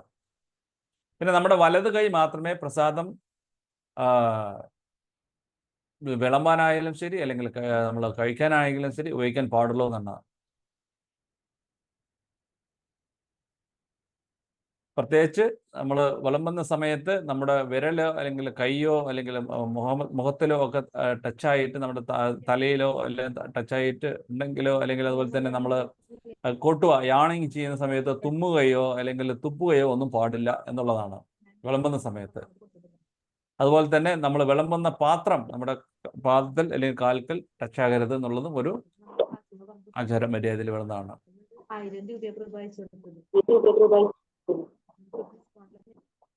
ഹരേ കൃഷ്ണ. പിന്നെ പ്രസാദം നമ്മൾ അതാത് ബക്കറ്റുകളിൽ അല്ലെങ്കിൽ അതാത് പാത്രത്തിൽ നമ്മൾ മാറ്റിയതിന് ശേഷം വേണം വിളമ്പാൻ എടുക്കേണ്ടത്. അതുപോലെ തന്നെ ബക്കറ്റോ അല്ലെങ്കിൽ പ്രസാദത്തിൻ്റെ പാത്രമോ എടുക്കുന്ന സമയത്ത് നിലത്തിട്ട് വലിക്കരുത്, ശബ്ദങ്ങൾ ഉണ്ടാക്കരുത്. പ്രത്യേകിച്ച് നമ്മൾ പാത്രങ്ങളിലാണ് നമ്മൾ വിളമ്പാൻ എടുക്കുന്നെങ്കിൽ വളരെ ശ്രദ്ധയോടുകൂടെ വേണം അതിൽ നിന്ന് എടുത്ത് വിളമ്പേണ്ടത്. താഴെ വീണ് പൊട്ടുകയോ അല്ലെങ്കിൽ കൈകൾ തമ്മിൽ മുട്ടി പൊട്ടുകയോ ഒന്നും ചെയ്യാൻ പാടില്ല എന്നുള്ളത് ശ്രദ്ധിക്കേണ്ടതാണ്. ഇത് പ്രത്യേകിച്ചും കൂടുതലും മായാപ്പൂരൊക്കെ പോകുന്ന സമയത്തായിരിക്കും ഈ മൺപാനിയിലുള്ള ഈ പ്രസാദ വിതരണത്തിൻ്റെയൊക്കെ നമുക്ക് കാണാൻ സാധിക്കും. അതുപോലെ തന്നെ വേറൊരു കാര്യം ശ്രദ്ധിക്കേണ്ടത്, നമ്മൾ പ്രസാദം കഴിച്ചു കഴിഞ്ഞാൽ അല്ലെങ്കിൽ ഹോണർ ചെയ്ത് കഴിഞ്ഞാൽ ഉടൻ തന്നെ ആ സ്ഥലം ക്ലീൻ ചെയ്തിരിക്കണം. അതുപോലെ തന്നെ അവിടെ താഴെ കിടക്കുന്ന മറ്റ് റെമനൻസ്, അതായത് നമ്മൾ കഴിച്ചതിൻ്റെ ബാക്കി എന്തെങ്കിലുമൊക്കെ ഉണ്ടെങ്കിൽ അതെല്ലാം പൊറുക്കി നമ്മൾ ഡസ്റ്റ്ബിന്നിൽ അല്ലെങ്കിൽ പ്ലേറ്റിലിട്ട ശേഷം പ്ലേറ്റിൽ നിന്ന് ഡസ്റ്റ്ബിന്നിൽ നമ്മൾ ഇട്ടിരിക്കണം എന്നാണ് പറയുന്നത്. അപ്പോൾ ക്ലീൻനെസ് ഒരു വലിയ പ്രധാനപ്പെട്ട കാര്യമാണ്. ക്ലീൻനെസ് ഈസ് പറയുന്നുണ്ട്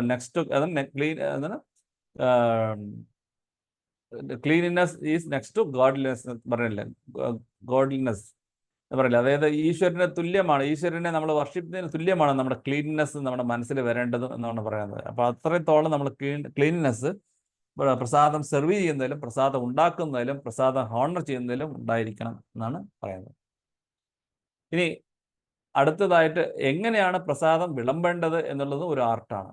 പ്രത്യേകിച്ച് നമ്മുടെ ഈ ഗൗഡീയ വൈഷ്ണവ സമ്പ്രദായത്തിൽ അതൊരു പ്രത്യേക തരത്തിലുള്ള രീതിയിലാണ് അവർ പ്രസാദം വിളമ്പുക. നിങ്ങൾ പ്രത്യേകിച്ച് മായാപുരമൊക്കെ പോയി കഴിഞ്ഞാൽ ഈ രീതി നിങ്ങൾക്ക് കാണാൻ സാധിക്കും. കാരണം അവിടെ ബംഗാളി വൈഷ്ണവ പ്രസാദം നിങ്ങൾക്ക് കഴിക്കാൻ ഒരു അവസരം കിട്ടിക്കഴിഞ്ഞാൽ നിങ്ങൾ ശ്രദ്ധിച്ചു കാണണം. ആദ്യം അവർ വിളമ്പുന്നത് അതായത് കയ്പുള്ള പിന്നെ നമ്മുടെ പദാർത്ഥങ്ങളായിരിക്കും. അതായത് കയ്പയ്ക്ക അങ്ങനെയുള്ള ഐറ്റങ്ങളായിരിക്കും ആദ്യം വിളമ്പുക. പിന്നെ അതുപോലെ സുക്ത, സ്പൈനാക് ഇങ്ങനെയുള്ള ഐറ്റങ്ങളായിരിക്കും. കുറച്ചും കൂടെ ഗ്രേവി അല്ലെങ്കിൽ അതിൽ കുറച്ചും കൂടെ നമ്മുടെ ലിക്വിഡ് അല്ലാതെയുള്ള സെമി ലിക്വിഡ് ആയിട്ടുള്ള ഐറ്റങ്ങളായിരിക്കും ആദ്യം വിളമ്പുന്നുണ്ടാകുക. അത് കഴിഞ്ഞ് പിന്നെ ദാല്, പരിപ്പ് ഐറ്റങ്ങൾ, അതുപോലെ തന്നെ പക്കോട അല്ലെങ്കിൽ പിന്നെ പൊട്ടാറ്റോ ഫ്രൈ ചെയ്തത് ഇങ്ങനെയുള്ള ഐറ്റങ്ങളായിരിക്കും, സമോസ അങ്ങനെയുള്ള ഐറ്റങ്ങളായിരിക്കും പിന്നെ രണ്ടാമത് അവർ വിളമ്പുന്നുണ്ടാകുക. അത് കഴിഞ്ഞിട്ടായിരിക്കും പിന്നെ ശരിക്കും വെജിറ്റബിൾ പ്രിപ്പറേഷനൊക്കെ വരിക. ഇപ്പം നമ്മുടെ നാട്ടിലൊക്കെ ആണെങ്കിൽ അവിയൽ, കൂട്ടുകറി എന്നൊക്കെ പറയുന്ന പോലെ തന്നെ അവിടെ മറ്റുള്ള വെജിറ്റബിൾസ് കൊണ്ടുള്ള ഉണ്ടാക്കിയുള്ള സബ്ജീസ് ഒക്കെ പിന്നെയാണ് വരുന്നത്. ഇങ്ങനെ ലൈറ്റർ സബ്ജീസ് ടു റിച്ചർ സബ്ജീസ് എന്നുള്ള രീതിയിൽ, അതുപോലെ വെറ്റ് ടു ഡ്രൈ എന്നുള്ള രീതിയിലായിരിക്കും അവർ വിളമ്പുന്നുണ്ടാകുക എന്നാണ് പറയുന്നത്. ഇത് അംബരീഷ് പ്രഭു, TOB ചെയർമാൻ, ആൽഫ്രഡ് ഫോർഡ്. അങ്ങനെ റിച്ചർ വെറ്റ് സബ്ജി എന്ന് അങ്ങനെ വീണ്ടും വേണമെങ്കിൽ നമുക്ക് കൊടുക്കാം. അതുപോലെ തന്നെ റൈത്താസ്, പിന്നെ ചട്നീസ് വരും. അത് ചട്നി ഇവിടെ ഉദ്ദേശിച്ച് നമ്മുടെ നാട്ടിലെ ചട്നി അല്ല, ഇത് ടൊമാറ്റോ അല്ലെങ്കിൽ മാംഗോ ചട്നീസ് ആണ്. അത് കഴിയുന്നതും അത് വളരെ പുളിപ്പും അല്ലെങ്കിൽ അതുപോലെ തന്നെ മധുരവും കൂടി കലർന്ന ചട്നീസാണിത് ഇവർ പറയുന്നത്. റൈത്താസ് പിന്നെ എല്ലാവർക്കും അറിയാം. പിന്നെ അതുപോലെ തന്നെ സ്വീറ്റ്സ് ആയിരിക്കും പിന്നെ അവസാനം വരുന്നത്. അതും സ്വീറ്റ്സും അതിൻ്റെ സ്വീറ്റ്നെസ് എന്ന് പറയുന്നത് താഴെ അല്ലെങ്കിൽ വളരെ കുറവിൽ നിന്ന് കൂടുതൽ സ്വീറ്റ്സ് ഐറ്റങ്ങളായിരിക്കും അവർ വിളമ്പുന്നുണ്ടാകുക. അതിനിടയിൽ പിന്നെ അതുപോലെ റൈസും ചപ്പാത്തിയും നമുക്ക് വിളമ്പുന്നതിൽ തെറ്റില്ല. അതിനിടയിൽ വിളമ്പിക്കുന്നുണ്ടാവും. അങ്ങനെ വിളമ്പിയിട്ടുണ്ടെങ്കിൽ തന്നെയും അത് നമ്മൾ സബ്ജീസൊക്കെ ആയിട്ട് കഴിച്ചതിന് ശേഷം ചപ്പാത്തി കഴിക്കുന്നതിന് ഹോട്ടായിട്ട് കൊടുക്കാനും സാധിക്കും എന്നാണ് പറയുന്നത്.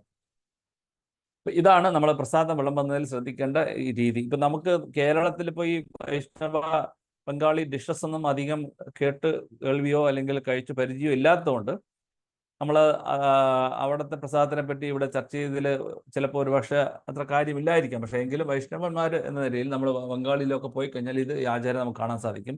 ഇപ്പം നമ്മുടെ നാട്ടിലെ സദ്യ എന്ന് പറയുന്ന പോലെ തന്നെ നമ്മൾ ആദ്യം ഉപ്പ് തൊട്ട് തുടങ്ങി അച്ചാർ വിളമ്പി, ഇഞ്ചി വിളമ്പി, അല്ലെങ്കിൽ കൂട്ട്, അങ്ങനെ അവിയൽ, പൊരിയൽ പറഞ്ഞ പോലെ കാളൻ ഇങ്ങനെയൊക്കെ വിളമ്പി, പപ്പടം വിളമ്പി, പിന്നെ ശർക്കര ഉപ്പേരി ഒക്കെ വിളമ്പി, റൈസ്, സാമ്പാർ, പിന്നെ രസം, പിന്നെ മോരൊഴിച്ച് അല്ലെങ്കിൽ പായസം ഒഴിച്ച് ഇങ്ങനെയൊക്കെ കഴിക്കുന്ന പോലെ തന്നെയാണ് അവിടെയും. പക്ഷേ ഇവിടെ നമുക്കത് വേറെ രീതിയാണെന്ന് മാത്രമേ ഉള്ളൂ എന്ന് മനസ്സിലാക്കിയാൽ മതി. പിന്നെ പ്രസാദം കഴിക്കുന്ന സമയത്ത് നമ്മൾ കഴിയുന്നത്ര ജനറസ് ആയിരിക്കണം. നമുക്ക് അവർക്ക് സന്തോഷം വരുന്ന രീതി, അതായത് അവരുടെ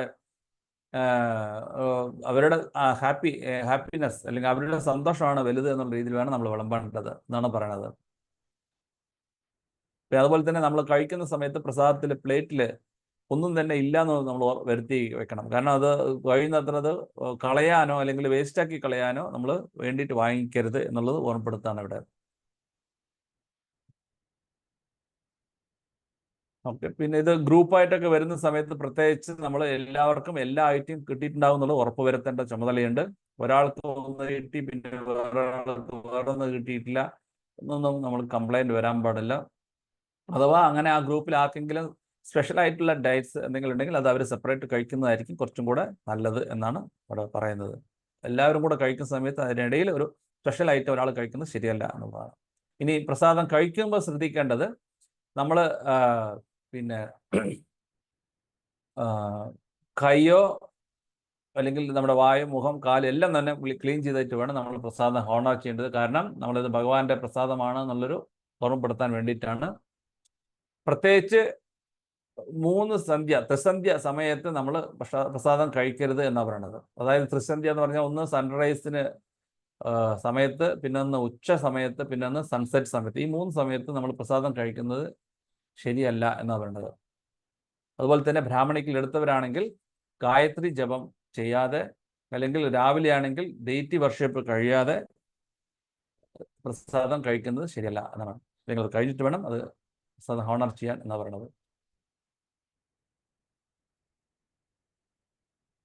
പിന്നെ പൊതുവെ ഇത്രയും വലിയ ഇസ്കോൺ അമ്പലങ്ങളൊക്കെ നമ്മൾ കണ്ടിട്ടുണ്ടെങ്കിലും അവിടെയൊക്കെ ഇപ്പോഴും നമ്മൾ താഴെ തറയിൽ ഇരുന്നിട്ടാണ് പ്രസാദം ഹോണർ ചെയ്യുന്നത്. അപ്പോൾ പലരും വിചാരിക്കും ഇതെന്താ ടേബിളും ചെയറൊന്നും ഇവർക്കില്ലേ, എത്രയും വലിയ കാശ് ഉള്ള അമ്പലമല്ലേ എന്നൊക്കെ വിചാരിക്കും. പക്ഷേ അത് ഒരു ആചാര്യ മര്യാദയുടെ ഭാഗമായിട്ടാണ് പറയുന്നത്. പ്രത്യേകിച്ച് ആയുർവേദത്തിലും അതിനെപ്പറ്റി പറയുന്നുണ്ട്. ഒരു പുൽപ്പായയിൽ ഭക്ഷണം കഴിക്കുന്നത്, കാല് ക്രോസ് ചെയ്തിട്ട് കഴിക്കുന്നത് നമ്മുടെ ഡൈജഷനും അത് വളരെ ഉപകരിക്കും എന്നാണ് പറയുന്നത്. അപ്പോൾ ആ ഒരു രീതിയും നമുക്ക് ഇവിടെ ഇസ്കോണിൽ കാണാൻ സാധിക്കും. താഴെ ഇരുന്ന് തറയിലിരുന്ന് ഭക്ഷണം കഴിക്കുന്നത് അത് നമുക്ക് ഡൈജഷന് ഉപകരിക്കുന്നു എന്നുള്ളതാണ്. പിന്നെ നമ്മളെല്ലാവരും ശ്രദ്ധിക്കുന്ന അല്ലെങ്കിൽ നമ്മളെല്ലാവരും ഫോളോ ചെയ്യുന്ന ഒരു കാര്യമാണ് ഇവിടെ പറയുന്നത്. അതായത് മഹാപ്രസാദം നമ്മൾ ഓണർ ചെയ്യുന്ന സമയത്ത് എല്ലാവരും പ്രസാദ മഹാമന്ത്രം അല്ലെ പ്രസാദ മന്ത്രം നമ്മൾ ചൊല്ലാറുണ്ട്. മഹാപ്രസാദേ ഗോവിന്ദേ എന്നുള്ളത് അത് നമ്മൾ എവിടെയാണെങ്കിലും ഈ പ്രസാദം ഓണർ ചെയ്യുന്ന സമയത്ത് അത് ചൊല്ലാൻ മടിക്കരുത്, മറക്കരുത് എന്നുള്ളതാണ്. പിന്നെ കഴിയുന്നതും നമ്മൾ പ്രസാദം കഴിക്കുന്ന സമയത്ത് മറ്റുള്ളവർക്ക് ശല്യമാകുന്ന രീതിയിൽ ശബ്ദമുണ്ടാക്കുകയോ അല്ലെങ്കിൽ മറ്റുള്ളവരെ കുറിച്ച് കുറ്റം പറയുകയോ ഒന്നും പാടില്ല. പ്രത്യേകിച്ച് പ്രസാദത്തിൻ്റെ ടേസ്റ്റിനെ പറ്റിയിട്ട് ആ സമയത്തൊന്നും നമ്മൾ ചർച്ച ചെയ്യുന്നത് ശരിയായ ഒരു കീഴ്വഴക്കമല്ല. ഇതിൽ അത് കുറഞ്ഞു, ഇത് അങ്ങനെയല്ലല്ലോ, ഇങ്ങനെയല്ലല്ലോ എന്നൊക്കെ പറഞ്ഞ് പ്രസാദത്തിനെ നമ്മൾ ഒരു ഹോണർ ചെയ്യുന്ന സമയത്ത് നമ്മൾ ഫാൾട്ട് ഫൈൻഡിങ് കണ്ടുപിടിക്കുന്നത് പോലെ ആകരുത് എന്നും എടുത്തു പറയുന്നുണ്ട്. പിന്നെ പ്രസാദം കഴിക്കുന്നതിന് മുമ്പ് നമുക്ക് നമസ്കരിക്കാം. പക്ഷേ പ്രസാദം കഴിച്ച ശേഷം ഒരിക്കലും നമസ്കരിക്കാൻ പറഞ്ഞിട്ടില്ല. പക്ഷെ ഇവിടെ പലരും അത് തിരിച്ചാണ് പലരും ചെയ്യുന്നത് കണ്ടിട്ടുണ്ടാകുക. പ്രസാദം കഴിക്കുന്ന സമയത്ത് ആരും നമസ്കരിക്കില്ല, പക്ഷെ പ്രസാദം കഴിച്ചു കഴിഞ്ഞ് പോകുമ്പോഴാണ് നമസ്കരിക്കുന്നത് കണ്ടിട്ടുള്ളത്. പക്ഷെ ആക്ച്വലി അതിനനുസരിച്ചിട്ട് പ്രസാദം കഴിക്കുന്നതിന് മുൻപാണ് നമ്മൾ നമസ്കരിക്കേണ്ടത്. ഇത് പറഞ്ഞപ്പോഴാണ് വേറൊരു കാര്യം കൂടെ ഓർക്കുന്നത്. പ്രത്യേകിച്ച് വേറൊരു കാര്യം കൂടെ, ചില പുതിയ ഭക്തന്മാർ നമസ്കരിക്കുന്ന പ്രവണത എല്ലാവരിലും ഉള്ളതെന്ന സമയത്ത് അവർ പോകുന്ന സമയത്തും അതുപോലെ തന്നെ മുതിർന്ന ഭക്തന്മാർ പ്രസാദം കഴിച്ചുകൊണ്ടിരിക്കുന്ന സമയത്ത് നമസ്കരിക്കുന്നതും ആചാരമല്ല, അത് ശരിയല്ല എന്നും പറയുന്നുണ്ട്. അപ്പോൾ പ്രസാദം കഴിച്ചുകൊണ്ടിരിക്കുന്ന ഒരു മുതിർന്ന ഭക്തന്റെ മുമ്പിൽ പോയിട്ട് നമ്മൾ നമസ്കരിക്കുന്നത് ശരിയല്ല എന്നും പറയുന്നുണ്ട്. പിന്നെ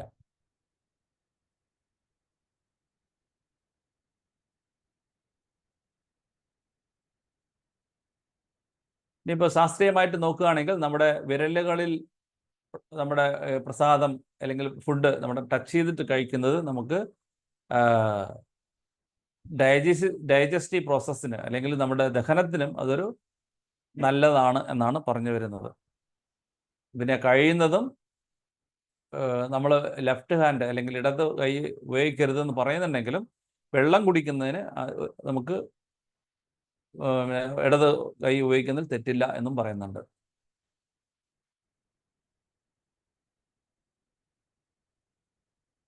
അപ്പോൾ ഇത്രയും കാര്യങ്ങളാണ് നമ്മൾ പ്രസാദം ഹോണർ ചെയ്യുന്ന സമയത്ത് ടെമ്പിളിനകത്ത് നമ്മൾ ശ്രദ്ധിക്കേണ്ട പ്രധാനപ്പെട്ട ചില കാര്യങ്ങൾ, പ്രത്യേകിച്ച് ഗ്രൂപ്പായിട്ടൊക്കെ വരുന്ന സമയത്ത്. ഇനി ഫുഡ് ക്വാണ്ടിറ്റിനെ പറ്റിയിട്ടാണ്, എത്ര നമ്മൾ കഴിക്കണം എന്നതിനെ പറ്റി ഞാൻ നേരത്തെ പറഞ്ഞ ഒരു സ്ലൈഡിൽ പറഞ്ഞത്. ഓവർ ഈറ്റിംഗ്, പ്രസാദം കഴിക്കാൻ എല്ലാവർക്കും നല്ല ഇഷ്ടമായിരിക്കും, വളരെ രുചികരമായിരിക്കും. കാരണം ഭഗവാന്റെ ഉച്ചിഷ്ടമായതുകൊണ്ട് തീർച്ചയായിട്ടും അത് ഭഗവാൻ ടേസ്റ്റ് ചെയ്തിട്ടുണ്ടെങ്കിൽ തീർച്ചയായിട്ടും അത് നല്ല ടേസ്റ്റ് തന്നെ ആയിരിക്കും. അതുകൊണ്ട് തന്നെ പലരും പ്രസാദം കൂടുതൽ കഴിക്കുന്ന പ്രവണത കാണാൻ സാധ്യതയുണ്ട്. പക്ഷേ അതും നമ്മൾ കൂടുതൽ ഡിസീസിലേക്ക് കൊണ്ടെത്തിക്കും എന്നുള്ളതും നമ്മൾ മറക്കരുത്. എന്ത് തന്നെയാണെങ്കിലും പ്രസാദം ആണെങ്കിൽ തന്നെയും over eating will take you to the diseases അല്ലെങ്കിൽ കോസസ് ഡിസീസ് എന്നുള്ളതാണ്. അതുകൊണ്ട് തന്നെ ഓവർ ഈറ്റിംഗ് കാരണം കൊണ്ട് നമ്മുടെ ജീവിത ദൈർഘ്യം, ജീവന്റെ ദൈർഘ്യവും നമ്മുടെ ശരീരത്തിൽ ജീവൻ ഇരിക്കുന്നതിൻ്റെ ദൈർഘ്യവും നമുക്ക് കുറഞ്ഞു വരും എന്നും പറയുന്നുണ്ട്. അത് നമ്മളെ ആധ്യാത്മികമായിട്ടുള്ള പുരോഗതിയെ നമ്മൾക്കത് തടസ്സമായി മാറുന്നതുകൊണ്ട് തീർച്ചയായിട്ടും ഓവർ ഈറ്റിംഗ് അവോയ്ഡ് ചെയ്യണം. കൂടാതെ നമ്മളൊരു കേന്ദ്ര ബിന്ദുവായിട്ട് മാറാൻ സാധ്യതയുണ്ട്. ഓവർ ഈറ്റിംഗ് ചെയ്യുന്ന സമയത്ത് മറ്റുള്ളവർ അതിനെ പറ്റിയിട്ട് ക്രിറ്റിസൈസ് ചെയ്യും. ഇവനെ കൂടുതലാണ് കഴിക്കുന്നത്, ഇവനെന്തിന് ഇങ്ങനെ കഴിക്കുന്നത്, ഓവർ ഈറ്റിംഗ് ആണല്ലോ എന്നൊക്കെ പറഞ്ഞ് മറ്റുള്ളവർക്ക് ഒരു അവസരം കൊടുക്കുന്ന ഒരു കാര്യമായിട്ട് മാറുന്നുണ്ട്. അത് ശരിക്കും ഒരു തെറ്റായ കാര്യമായിട്ട് നമ്മൾ എടുക്കണം. ശരിക്കും നമ്മൾ പ്രസാദം കഴിക്കുന്ന സമയത്ത്, ഭക്ഷണം കഴിക്കുന്ന സമയത്ത് ആയുർവേദം തന്നെ പറയുന്നത് നമ്മുടെ വയറിൻ്റെ ഹാഫ് പോർഷനെ നമ്മൾ ഈ പിന്നെ എന്താ പറയുക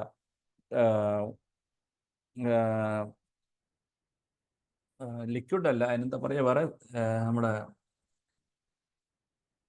ഭക്ഷണ പദാർത്ഥങ്ങളായിട്ട് അരി കൊണ്ടുള്ളത് അല്ലെങ്കിൽ ഭക്ഷണ കാര്യങ്ങളെല്ലാം തന്നെ നമുക്ക് നമ്മുടെ വയറിൻ്റെ പകുതി കഴിച്ചു കഴിഞ്ഞാൽ ബാക്കി 1/4 ഭാഗം വെള്ളം നിറഞ്ഞിരിക്കണം, ബാക്കി 1/4 ഭാഗം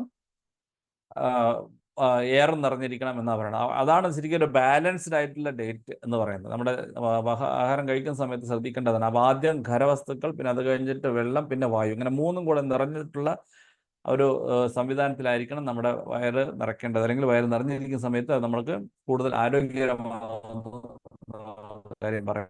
ആയുർവേദത്തിൽ അത് പറയുന്നുണ്ട് പ്രത്യേകിച്ച്. അല്ലാതെ നമ്മൾ മുഴുവനും പ്രസാദമായിട്ട് അരി കൊണ്ടുള്ളതും ഗോതമ്പ് കൊണ്ടുള്ളതും അല്ലെങ്കിൽ മറ്റു പച്ചക്കറികളുള്ള എല്ലാം കഴിച്ചിട്ട് നമ്മൾ മുഴുവനും നമ്മുടെ മൂക്കറ്റം കഴിച്ചു കഴിഞ്ഞാൽ നമ്മളത് ഓവർ ഈറ്റിംഗ് ആവുകയും നമുക്കത് അസുഖത്തിന് കാരണമാവുകയും ചെയ്യുന്നു എന്നുള്ളതാണ്. അപ്പോൾ കുറച്ച് വെള്ളം കുടിക്കാനും പിന്നെ കുറച്ച് ഭാഗം വയറ് നിറയാത്ത ഒരു എയറിനുള്ള ഒരു പോർഷനും കൂടെ അവിടെ വെക്കുകയാണെങ്കിൽ അതാണ് ആരോഗ്യകരമായിട്ടുള്ള നമ്മുടെ ഭക്ഷണ ക്രമം ശരീരത്തിന് എന്ന് പറയുന്നുണ്ട്. പിന്നെ ഭക്ഷണം കഴിച്ച ശേഷം എന്താണെന്നുള്ളത് പറ്റിയിട്ടും പറയുന്നത്. അല്ലെങ്കിൽ പ്രസാദം കഴിച്ച ശേഷം ഞാൻ നേരത്തെ പറഞ്ഞത് തന്നെയാണ്, അതായത് അന്നത്തെ ഒരു സ്ലൈഡ് പറഞ്ഞു തന്നെയാണ്, നമ്മൾ മറ്റുള്ളവർക്കും കൂടെ പ്രസാദം നമ്മൾ ഒരുമിച്ചിരുന്ന് കഴിക്കുന്നുണ്ടെങ്കിൽ അവർ കഴിച്ചതിന് ശേഷം മാത്രമേ നമ്മൾ എണീക്കാൻ പാടുള്ളൂ എന്നുള്ളതാണ്. അഥവാ കഴിച്ചുകൊണ്ടിരിക്കുകയാണെങ്കിൽ അവർ കഴിച്ചതിന് ശേഷം മാത്രമേ നമ്മളും ആ വരിയിൽ നിന്ന് എണീക്കാൻ പാടുകയുള്ളൂ എന്നുള്ളതാണ്. എണീറ്റ ഉടൻ തന്നെ നമ്മൾ നമ്മുടെ കൈകളെല്ലാം വാഷ് ചെയ്യണം. പിന്നെ നമ്മുടെ വായെല്ലാം 3 തവണയെങ്കിലും വാഷ് ചെയ്യണം. പിന്നെ കൂടാതെ നമ്മുടെ കാലും നമ്മൾ വാഷ് ചെയ്യണം എന്ന് പറയുന്നുണ്ട്. ഭക്ഷണം കഴിച്ചതും അല്ലെങ്കിൽ പ്രസാദം കഴിച്ചതും നമ്മൾ ഒരിക്കലും ഉടൻ തന്നെ പോയിട്ട് ഉറങ്ങരുത് അല്ലെങ്കിൽ റെസ്റ്റ് എടുക്കരുത് എന്നുള്ളതും നമ്മുടെ ആരോഗ്യത്തിനെ ബാധിക്കുന്ന ഒരു കാര്യമായിട്ട് പറയാനാണ്. കഴിയുന്നത്ര അതുകൊണ്ട് തന്നെ ഭക്ഷണം കഴിക്കുമ്പോഴോ അല്ലെങ്കിൽ പ്രസാദം കഴിക്കുമ്പോഴോ നമ്മൾ ഭഗവാനെ ഓർക്കുക, ഭഗവാന്റെ നാമം ജപിക്കുക, ഭഗവാന്റെ ലീലകളെ പറ്റി ചർച്ച ചെയ്യുക എന്നുള്ളതാണ് നമുക്ക് ശരിയായ രീതി. ഇപ്പം ഇതോടുകൂടെ അങ്ങനെ നമ്മൾ പാർട്ട് 3 അല്ലെങ്കിൽ പാർട്ട് 3 ഇവിടെ അവസാനിക്കുകയാണ്. പ്രസാദം ഹോണർ ചെയ്യുന്നതും പ്രസാദം സെർവ് ചെയ്യുന്നതും എങ്ങനെ എന്നതിനെ പറ്റിയിട്ട് എന്നുള്ളതാണ്. ആർക്കെങ്കിലും എന്തെങ്കിലും ചോദിക്കാനുണ്ടോ ഈ ഒരു ഭാഗത്തിനെ പറ്റി? ഹരേ കൃഷ്ണ.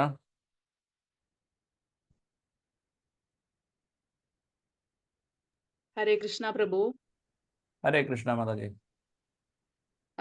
നമ്മളിപ്പോ ഓഫീസിലേക്ക് മോർണിംഗിലെ പ്രസാദാണ് കൊണ്ടുപോവുക. ഉച്ചയ്ക്ക് അപ്പൊ നമുക്ക് കഴിക്കട്ടെ പ്രഭു? അങ്ങനെ ആ ഒരു ഭാഗം എനിക്ക് മനസ്സിലായില്ല.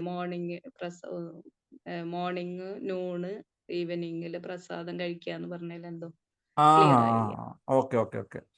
അതായത് സന്ധ്യാസമയം പറയാം. അതായത് ത്രിസന്ധ്യ. അതായത് 3 ഘട്ടങ്ങൾ. അതായത് ഒന്ന് സൂര്യൻ ഉദിക്കുന്ന സമയം, എക്സാക്ട് സമയവും, ഉച്ചയ്ക്ക് 12 മണിക്ക്, അല്ലെങ്കിൽ സൂര്യൻ അസ്തമിക്കുന്ന സമയം. ഇങ്ങനെ 3 സമയത്ത് നമ്മൾ ആക്ച്വലി അതാത് ഇപ്പോൾ ബ്രാഹ്മണിക്കലായിട്ടുള്ളവരൊക്കെ ആണെങ്കിൽ ആ സമയത്ത് എന്ത് വെച്ചാൽ ആ ത്രിസന്ധ്യ സമയത്ത് അല്ലെങ്കിൽ 3 സമയത്ത് അവർ കുളിച്ച് ശേഷം ഗായത്രി മന്ത്രം ജപിക്കും.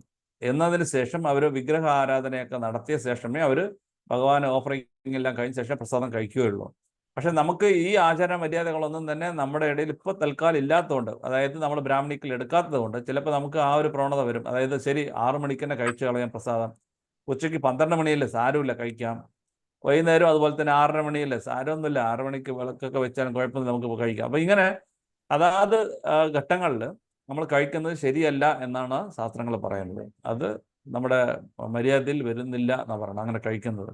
അപ്പോൾ ബ്രാഹ്മണിക്കൽ എടുത്തവർ തീർച്ചയായിട്ടും അതാത് സമയത്ത്, ഉച്ചയ്ക്ക് സമയത്ത് അല്ലെങ്കിൽ വൈകുന്നേരം സന്ധ്യാസമയത്ത് അല്ലെങ്കിൽ കാലത്ത് സൂര്യൻ ഉദിക്കുന്ന സമയത്ത് ഒരു ഗായത്രി മന്ത്രം ജപിച്ച ശേഷമേ അവർ പിന്നെ കഴിക്കാനിരിക്കുകയുള്ളൂ എന്നുള്ളതാണ്. അതിനെ പറ്റിയിട്ടാണ് പറഞ്ഞത്. അപ്പോൾ അത് പൊതുവെ പുറമേ ഉള്ളവർക്ക് ബാധകമല്ല ശരിക്കും. പിന്നെ പുറമേ കഴിക്കുന്നത് കഴിയുന്നത്ര ആ സമയം നമ്മൾ അവോയ്ഡ് ചെയ്യുക. പ്രത്യേകിച്ച് 12 മണിക്ക് കറക്റ്റായിട്ട് കഴിക്കുന്നത്, രാത്രി അല്ല വൈകുന്നേരം 6 മണിക്ക് കഴിക്കുന്നത്, രാവിലെയും അതുപോലെ 6 മണിക്ക് കഴിക്കുന്നത്, അത് കഴിയുന്നത്ര അവോയ്ഡ് ചെയ്യാന്ന് പറയുന്നുള്ളൂ.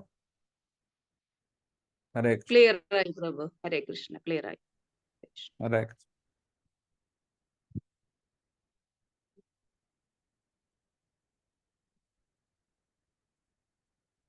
വേറെ ആർക്കെങ്കിലും?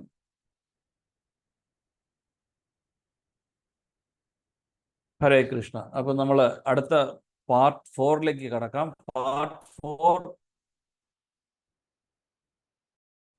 ഇനി വരുന്നത്, നമ്മൾ ഇത്രയും നേരം സംസാരിച്ചത് ഭക്തന്മാരുമായിട്ടുള്ള ഇടപഴകൽ എങ്ങനെയാണ് ഒരു അമ്പലത്തിലായാലും അല്ലെങ്കിൽ വീട്ടിലായാലും ഒക്കെ കഴിയുന്നത്ര നമ്മൾ ഭക്തന്മാരുമായിട്ട് ഇടപഴകുന്ന രീതിയാണ്. ഇനി പലതരത്തിലുള്ള അല്ലെങ്കിൽ ഭക്തന്മാരല്ലാതെയുള്ള ഡിഫറൻ്റ് ആയിട്ടുള്ള ഭക്തന്മാരെ എന്ന് പറയാം, അവരുമായിട്ടൊക്കെ എങ്ങനെയാണ് നമ്മൾ ഇടപഴകേണ്ടത് എന്നതിനെ പറ്റിയിട്ടാണ് ഇവിടെ നമ്മൾ പഠിക്കാൻ പോകുന്നത്.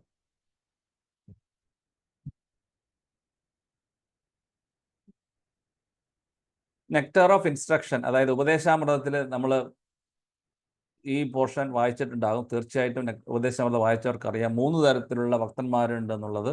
കനിഷ്ഠ അധികാരി അല്ലെങ്കിൽ കനിഷ്ഠ ഭക്ത, മധ്യമ ഭക്ത, ഉത്തമ ഭക്ത എന്ന് പറഞ്ഞിട്ടൊക്കെ. അപ്പോൾ അവർക്ക് ഇത്തരത്തിലുള്ള 3 കാറ്റഗറിയിലുള്ള ഭക്തന്മാരുമായിട്ട് നമ്മൾ ഇടപെടുമ്പോഴും നമ്മൾ എങ്ങനെ അവരെ ഹോണർ ചെയ്യണം അല്ലെങ്കിൽ എങ്ങനെ അവർക്ക് മര്യാദ, ആചാര മര്യാദകൾ നൽകണം എന്നതിനെ പറ്റിയാണ് ഇവിടെ പറയുന്നത്. ഇപ്പോൾ ഉപദേശാമൃതത്തിൽ പറഞ്ഞിട്ടുണ്ട്, അതായത് ഭഗവാന്റെ ദിവ്യനാമം ജപിക്കുന്നവരാണെങ്കിൽ പോലും ആ വ്യക്തിയെ കാണുന്ന പക്ഷം ഉടൻ തന്നെ നമ്മുടെ മനസ്സിൽ അദ്ദേഹത്തിന് റെസ്പെക്ട് ചെയ്യണം അല്ലെങ്കിൽ ഹോണർ ചെയ്യണം എന്ന് പറയുന്നുണ്ട്. അറ്റ്ലീസ്റ്റ് നമ്മൾ അവരെ റെസ്പെക്ട് ചെയ്യണമെന്ന് പറയുന്നുണ്ട്. ഇനി ദീക്ഷ എടുത്ത ഭക്തനാണെങ്കിൽ അവരെ കാണുന്ന പക്ഷം നമ്മൾ അവരെ കാണുന്ന നിമിഷം തന്നെ അവരെ ഓഫർ ചെയ്യണം, അതായത് ദണ്ഡവത് നമസ്കാരം ചെയ്യണം എന്ന് പറയുന്നുണ്ട്. എന്നിട്ട് അവരെക്കാൾ ഉയർന്ന ഭക്തന്മാരാണെങ്കിൽ അവരെ ദണ്ഡവത് നമസ്കാരം ചെയ്യണം. കൂടാതെ അവർക്ക് ഭക്തിയുത സേവനത്തിൽ അവരെ സഹായിക്കുകയും വേണം എന്നും പറയുന്നുണ്ട്. കഴിയുന്നതത്ര അവരെ മുതിർന്ന ഭക്തന്മാരെ നമ്മൾ ക്രിട്ടിസൈസ് ചെയ്യാനും പാടില്ല എന്നും പറയണം. അപ്പോൾ ഇത് ഉപദേശാമൃതത്തിൽ അങ്ങനെ 3 തരത്തിലുള്ള ഭക്തന്മാരെ പറ്റി പറയുന്നുണ്ട്. കനിഷ്ഠ, മധ്യമ ആൻഡ് ഉത്തമ. അപ്പം ഇങ്ങനെയുള്ള സമയത്ത് നമ്മൾ ശ്രദ്ധിക്കേണ്ടത് അവരുടെ പൊസിഷൻ എന്താണ് എന്ന് അറിഞ്ഞതിന് ശേഷം മാത്രമേ നമ്മൾ അവരുമായിട്ട് ഇടപഴകാൻ പാടുള്ളൂ എന്നാണ്. അപ്പം സാധാരണ ഒരു സുഹൃത്തിൻ്റെ അടുത്ത് പെരുമാറുന്ന പോലെ ഒരു മുതിർന്ന ഭക്തൻ്റെ അടുത്തോ അല്ലെങ്കിൽ അതിന് മുതിർന്ന ഉത്തമ ഭക്തൻ്റെ അടുത്തൊക്കെ പെരുമാറുന്നത് ശരിയല്ല. ഇപ്പോൾ ഒരു ഉദാഹരണത്തിൽ പറയുകയാണെങ്കിൽ, ഇപ്പോൾ നമ്മൾ സന്യാസി ആയിട്ടിരിക്കുന്ന ഇപ്പോൾ ഭക്തിവിനോദ സ്വാമി മഹാരാജ് വരികയാണ് വെച്ചുള്ളൂ. ആ മഹാരാജുമായിട്ട് മറ്റൊരു മുതിർന്ന ഭക്തൻ സംസാരിക്കുന്നതിനിടയിൽ കയറിയിട്ട് പുതിയ ഒരാൾ വരുന്ന സമയത്ത് എനിക്കറിയാം ഈ മഹാരാജ ഞാൻ നേരത്തെ സംസാരിച്ചാണെന്ന് വന്നിട്ട് അവർ തമ്മിൽ സംസാരിക്കുന്നതിന് ഇടയിൽ കയറിയിട്ട് ഇദ്ദേഹം പോയിട്ട് എങ്ങനെ ഇരിക്കുന്നു മഹാരാജ് എന്നൊക്കെ പറഞ്ഞിട്ട് സംസാരിക്കുക, അങ്ങനെയൊക്കെ ആ ഒരു എല്ലാം അത് ശരിയായ ഒരു രീതിയല്ല. ഒരു ഉദാഹരണത്തെ മാത്രം ഞാൻ പറഞ്ഞതാണ് ഈ അവസരത്തിൽ. പക്ഷെ അതുപോലെ ഉള്ള അവസരങ്ങളൊക്കെ കഴിയുന്നത്ര ഒഴിവാക്കണം എന്നാണ് പറയുന്നത്. അപ്പോൾ നമ്മൾ എല്ലാവരെയും ഒരേപോലെ കാണരുത്. അതാത് അവരുടെ പൊസിഷൻ അനുസരിച്ചിട്ട് വേണം നമ്മൾ അവരുമായിട്ട് പെരുമാറേണ്ടത് എന്നുള്ളതാണ് ഇവിടെ എടുത്തു പറയുന്ന ഒരു കാര്യം. പിന്നെ പ്രത്യേകിച്ച് ആധ്യാത്മിക ഗുരു അല്ലെങ്കിൽ സ്പിരിച്വൽ മാസ്റ്ററുമായിട്ട് നമ്മൾ ഡീൽ ചെയ്യുന്ന സമയത്ത് നമ്മൾ വളരെ ഹമ്പിൾ ആയിരിക്കണം. പിന്നെ അതുപോലെ തന്നെ ഭഗവത്ഗീതയിൽ പറയുന്ന പോലെ തദ്വിദ്യ പ്രണിപാതേന പരിപ്രശ്നേന സേവയാ ഉപദേക്ഷന്തി തേ ജ്ഞാനം ജ്ഞാനിന തത്വ ദർശിനഃ എന്ന് പറയുന്ന പോലെ നമ്മൾ അവരുടെ മുമ്പിൽ വളരെ ഹമ്പിളായിരിക്കണം. പിന്നെ സബ്മിസീവ്ലി നമ്മൾ അവരോട് ചോദ്യങ്ങൾ ചോദിക്കണം. കൂടാതെ വളരെ ഹമ്പിളായിട്ട് നമ്മൾ അവരെ സെർവ് ചെയ്യുകയും വേണം എന്നാണ് പറയണത്. അപ്പോൾ ഗുരു മഹാരാജിന് അല്ലെങ്കിൽ ആധ്യാത്മിക ഗുരുവിനെ എങ്ങനെ സെർവ് ചെയ്യണം എന്നതിനെ പറ്റിയിട്ട് IDC നിങ്ങൾ കൂടുതൽ പഠിക്കും. അല്ലെങ്കിൽ അത് എങ്ങനെയാണ് നമ്മൾ ഗുരുവിനെ കാണുമ്പോൾ നമ്മൾ ആചരിക്കേണ്ടതിനെ പറ്റിയിട്ടൊക്കെ IDC ഇസ്കോൺ ഡിസേബിൾ കോഴ്സ് നമ്മൾ കൂടുതൽ പഠിച്ചിട്ടുണ്ടാകും. ഇതിൽ പങ്കെടുത്തവർ പഠിച്ചിട്ടില്ലെങ്കിൽ ആ കോഴ്സ് വരുന്ന സമയത്ത് അത് മനസ്സിലാക്കും, പ്രത്യേകിച്ച് ദീക്ഷയ്ക്ക് മുൻപ്. ഓക്കെ, അപ്പോൾ അത് നമ്മൾ പിന്നെ പഠിക്കുന്ന ടോപ്പിക്കാണ്. അപ്പോൾ ഇതിൽ നമ്മൾ ജസ്റ്റ് എങ്ങനെയാണ് ഡീൽ ചെയ്യേണ്ടതിനെ പറ്റി പറയുന്നുണ്ട്. പിന്നെ നമ്മൾ പിന്നെ പറയുന്നത് ഗുരുവിൻ്റെ വാക്കുകൾ അല്ലെങ്കിൽ ഗുരുവിൻ്റെ നിർദ്ദേശങ്ങളാണ് അതായത് ഒരു ശിഷ്യനെ സംബന്ധിച്ചിടത്തോളം ലൈഫ് ആൻഡ് സോൾ എന്ന് പറയുന്നത്. ജീവനും അതുപോലെ തന്നെ അദ്ദേഹത്തിൻ്റെ ആത്മാവും, അതിലപ്പുറത്ത് വേറെ ഒന്നുമില്ല എന്നാണ് പറയുന്നത്. അവർ സറണ്ടർ ഭാവമാണ് അവിടെ പറയുന്നത്. അപ്പോൾ അതുപോലെ തന്നെ ഒരു ഗുരുവിൻ്റെ മുമ്പിൽ മറ്റുള്ളവർക്ക് നിർദ്ദേശം കൊടുക്കുന്നതും, പ്രത്യേകിച്ച് ഗുരുവിൻ്റെ പെർമിഷൻ ഇല്ലാതെ നിർദ്ദേശം കൊടുക്കുന്നതും ശരിയല്ല എന്നുള്ളതാണ് പറയുന്നത്. അപ്പോൾ ഇതൊരു ഇമ്പോർട്ടൻ്റ് പോയിന്റാണ് ഇപ്പോൾ സ്ലേറ്റ് കാണിക്കുന്നത്. One should take the orders of the guru as one's life and soul. ഇതാണ് ഒരു ദീക്ഷ എടുക്കുന്ന ഒരു ശിഷ്യന്റെ പ്രധാനപ്പെട്ട കടമ. ഇത് എപ്പോഴും ഓർത്തിരിക്കേണ്ട ഒരു വാചകമാണെന്നാണ്.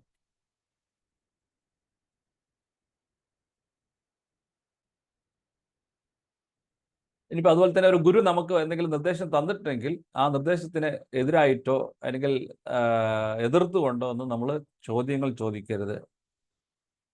നമുക്ക് അഥവാ ആ നിർദ്ദേശത്തിൽ നമുക്ക് ഫോളോ ചെയ്യുന്നതിന് ബുദ്ധിമുട്ടുണ്ടെങ്കിൽ അത് എങ്ങനെ ഫോളോ ചെയ്യണം അല്ലെങ്കിൽ അതിനെപ്പറ്റി ചോദിക്കാമെന്നല്ലാതെ ഈ നിർദ്ദേശം എനിക്ക് ശരിയല്ല, ഇതിങ്ങനെ എനിക്ക് പറ്റില്ല എന്ന് പറഞ്ഞിട്ടുള്ള അതോ അല്ലെങ്കിൽ ഇത് ഒരു നമ്മൾ ചോദ്യം ചെയ്യപ്പെടുന്ന രീതിയിൽ ഗുരുവിനോട് പെരുമാറുന്നത് ശരിയായ രീതിയല്ല എന്നാണ് പറയുന്നത്.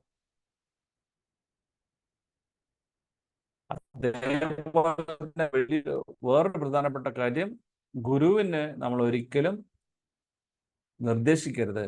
ഗുരു മഹാരാജ് ഇങ്ങനെ ചെയ്താൽ നന്നായിരിക്കും, അല്ലെങ്കിൽ ഗുരു മഹാരാജ് അതാണ് ശരി, ഇത് ശരിയല്ല എന്നൊക്കെ പറഞ്ഞ് നമ്മൾ നിർദ്ദേശിക്കുന്നത് ശരിയല്ല എന്ന് പറഞ്ഞത്. അത് ഒരിക്കലും അങ്ങനെ ചെയ്യരുത് എന്ന് പറഞ്ഞത്. അതേപോലെ തന്നെ ഒരു ഗുരു മഹാരാജനോട് നമ്മൾ ആർഗ്യൂ ചെയ്യുന്നതും ശരിയല്ല.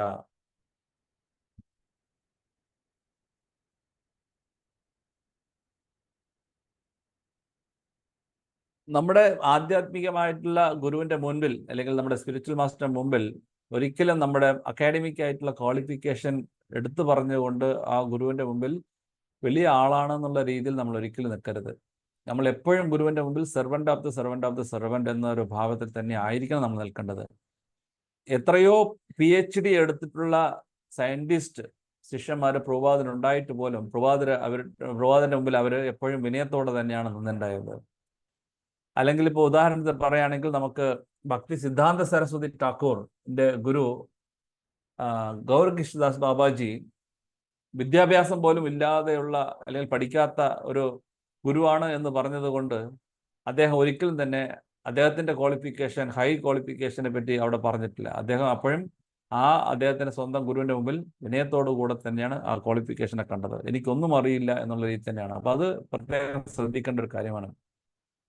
അതുപോലെ തന്നെ ആധ്യാത്മിക ഗുരു അല്ലെങ്കിൽ നമ്മുടെ ഗുരു മഹാരാജ് ഇരിക്കുന്ന ആസനം അല്ലെങ്കിൽ സീറ്റിൽ ഇരിക്കുന്ന സമയത്ത് അതിന് ഈക്വലായിട്ട് തന്നെ വേറൊരു ഇരിപ്പിടത്തിൽ നമ്മൾ ഇരിക്കുന്നതും ശരിയല്ല എന്നാണ് പറയണത്. പിന്നെ ഗുരു പറഞ്ഞു തരാത്ത ബുക്കുകളോ അല്ലെങ്കിൽ പറഞ്ഞിട്ടില്ലാത്ത ബുക്കുകളോ പരമ്പരയിൽ വരാത്ത പുസ്തകങ്ങളോ ഒന്നും തന്നെ വായിക്കുന്നത് നമ്മൾ ശരിയല്ല. പ്രത്യേകിച്ച് അങ്ങനെ നമ്മൾ എന്തെങ്കിലും വായിക്കാൻ താല്പര്യപ്പെടുന്നുണ്ടെങ്കിൽ അത് ഗുരുവിൻ്റെ പെർമിഷനോട് കൂടെ വേണം നമ്മളത് വായിക്കേണ്ടത്. അതിന് ഉദാഹരണമായിട്ട് പറഞ്ഞു കഴിഞ്ഞാൽ പ്രഭുപാദരുടെ സമയത്ത് തന്നെ പ്രഭുപാദരുടെ പല ശിഷ്യന്മാരും പ്രഭുപാദരോട് ചോദിച്ചിട്ടുണ്ട്.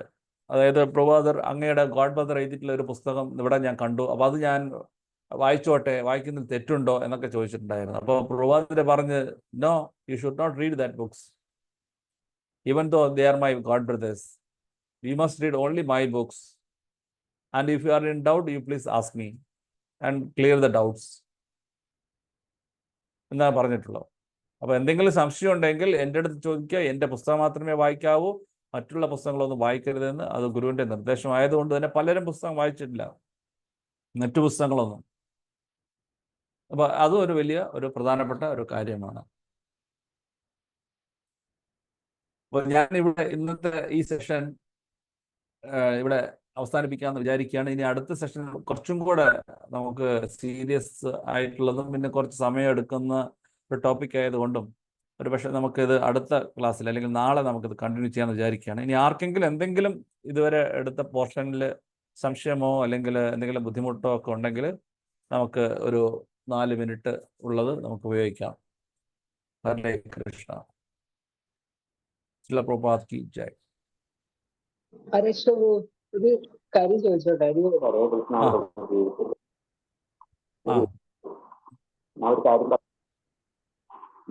ആരാണ് കേൾക്കുന്നില്ല? ആരാ സംസാരിക്കുന്നത്? കേൾക്കുന്നില്ല പ്രഭു. ഇംഗ്ലീഷ്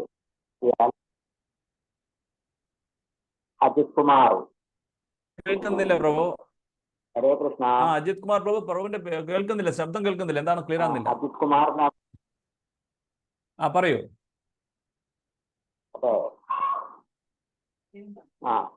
ഞാൻ പറഞ്ഞത് എനിക്ക് വിദ്യാഭ്യാസം കുറവായ കാരണേ കുറച്ചുകൂടി ഇംഗ്ലീഷ് കുറച്ചാൽ നന്നായിരുന്നു അഭിപ്രായമുണ്ട്. അല്ല, ഇംഗ്ലീഷിൽ മനസ്സിലാവാത്തൊരവസ്ഥയുണ്ട്. ഓക്കെ. എവിടെ നിന്നാണ് പ്രഭു? എവിടെ നിന്നാണ് അജിത് കുമാർ? എവിടെ നിന്നാണ്?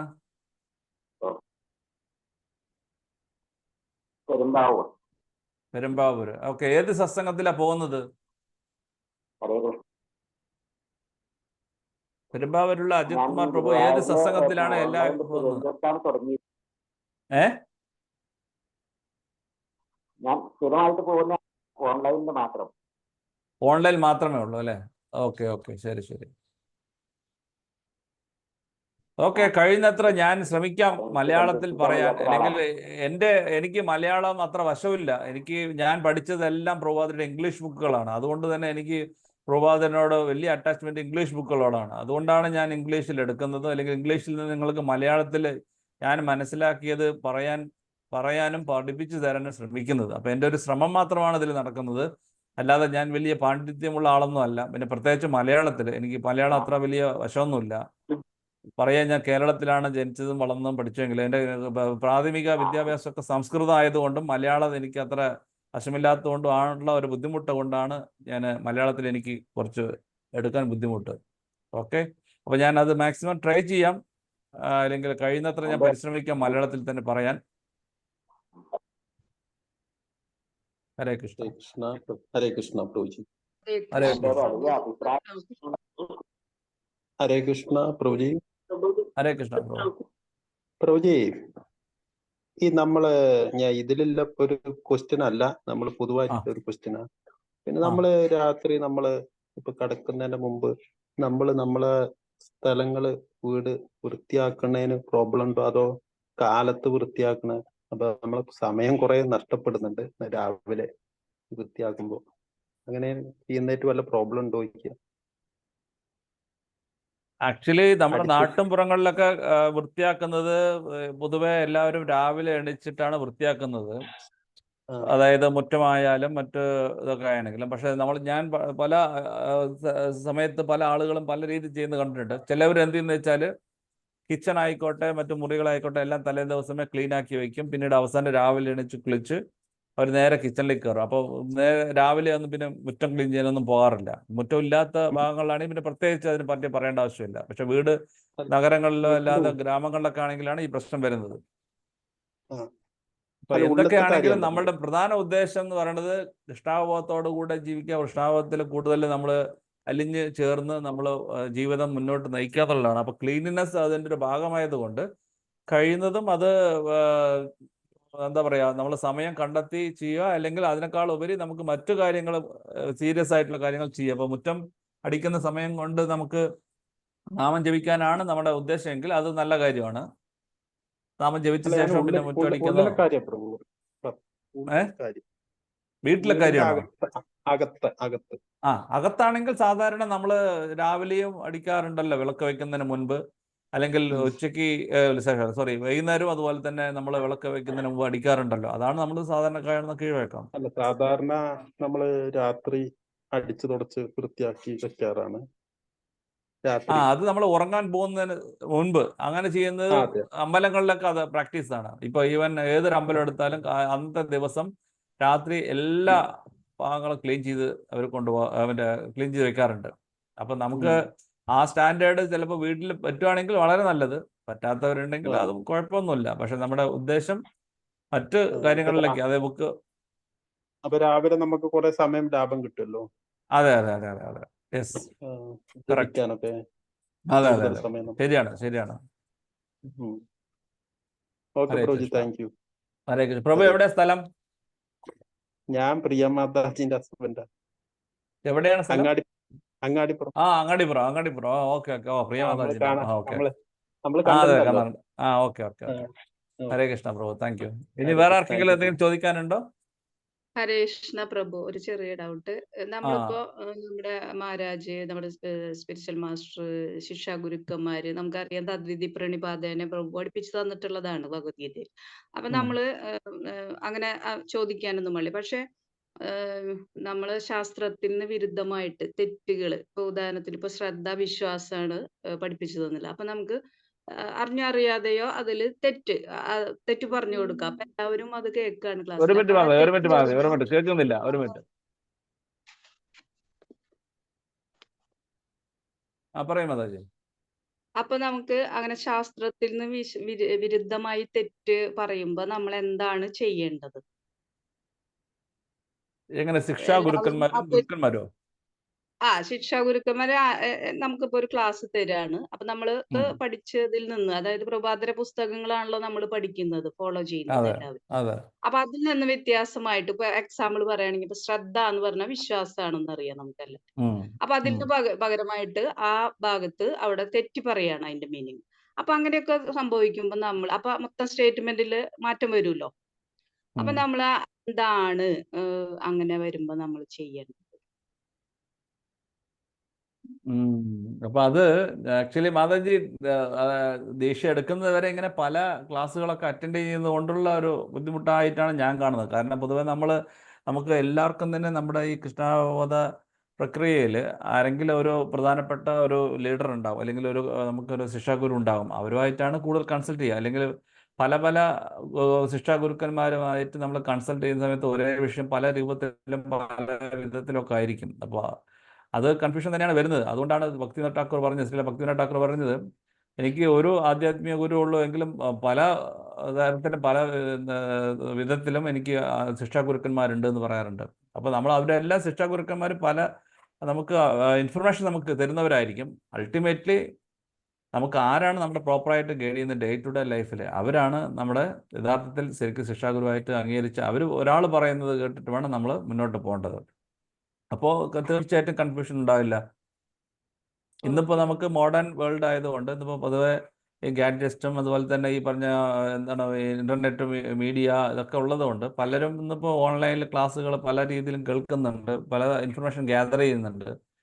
അപ്പോൾ അങ്ങനെ വരുന്ന സമയത്താണ് ഈ പ്രശ്നങ്ങളൊക്കെ കൂടുതലും വരുന്നത്. പക്ഷെ പണ്ടൊന്നും അങ്ങനെ ഉണ്ടായിട്ടില്ല. പണ്ട് ആരെങ്കിലും ഒരു ശിക്ഷാഗുരു നമുക്ക് ഗൈഡ് ചെയ്യണമെങ്കിൽ അവർ തന്നെ ആയിരിക്കും നമ്മുടെ എൻറ്റയർ കരിയർ കരിയർ എന്ന് ഉദ്ദേശിച്ച് നമ്മുടെ ഭക്തിയുത സേവനത്തിൽ നമ്മുടെ ദീക്ഷാ ലെവൽ വരെ കൊണ്ടുവരുന്നതും ദീക്ഷയ്ക്ക് ശേഷമൊക്കെ അവരെപ്പോഴും ഒരു ശിക്ഷാഗുരുവായിട്ട് തന്നെ നമ്മുടെ മുമ്പിലുണ്ടായിരിക്കും. പക്ഷേ ഇന്നിപ്പോൾ നമുക്ക് ഓൺലൈൻ ക്ലാസ്സുകളും ഓൺലൈനായിട്ടുള്ള മറ്റ് തരത്തിലുള്ള യൂട്യൂബുകളായിക്കോട്ടെ, ഫേസ്ബുക്ക് ആയിക്കോട്ടെ, ഇൻസ്റ്റാഗ്രാം ആയിക്കോട്ടെ, ഇങ്ങനെ പല രൂപത്തിലൊക്കെ നമുക്ക് ഈ അറിവുകൾ വരുന്നുണ്ട്. നമുക്ക് പൊതുവെ വിയോജിപ്പ് വരാറുണ്ട് നമ്മുടെ ശിക്ഷാഗുരു ആണെങ്കിൽ പോലും. അപ്പോൾ അത് പറയാൻ പോയി കഴിഞ്ഞാൽ നമ്മുടെയും ചില ഭാഗത്ത് തെറ്റില്ലേ എന്നുള്ളതാണ്. നമ്മൾ എന്തിനാ മറ്റുള്ളവരുടെയൊക്കെ കേൾക്കാൻ നിൽക്കുന്നു എന്നുള്ളതാണ്. അപ്പോൾ അങ്ങനെ നോക്കുന്ന സമയത്ത് നമുക്ക് ലോക്കലി ഇവിടെ ആരാണ് ഗൈഡ് ചെയ്യുന്നത്, അവരുടെ അഭിപ്രായവും അവരുടെ ഗൈഡൻസ് ആണ് നമുക്ക് പ്രധാനം എന്നാണ് പറയുന്നത്. അതാണ്. ഹരേ കൃഷ്ണ. ഹരേ കൃഷ്ണ. ഹരേ കൃഷ്ണ. ഹരേ കൃഷ്ണ. ഓക്കെ, സോ അപ്പം ഇന്ന് നമ്മൾ ഇവിടെ വെച്ച് നിർത്തുകയാണ്. അടുത്ത ദിവസം, അതായത് നാളെ വീണ്ടും നമുക്ക് ഈ വൈഷ്ണവ സദാചാരത്തിൻ്റെ അടുത്ത ഭാഗത്തിലേക്ക് കിടക്കാം. അതുവരെ എല്ലാവർക്കും എൻ്റെ പ്രണാമം. വാഞ്ചാകൽപതരുഭ്യശ്ച കൃപാ സിന്ധുഭ്യഃ വച പതിതാനാം പാവനേഭ്യോ വൈഷ്ണവേഭ്യോ നമോ നമഃ. അനന്തകോടി വൈഷ്ണവ ഭക്തവൃന്ദ കി ജയ്. ശ്രീല പ്രഭുപാദ് കി ജയ്. ശ്രീല ഗുരുദേവ് കി ജയ്.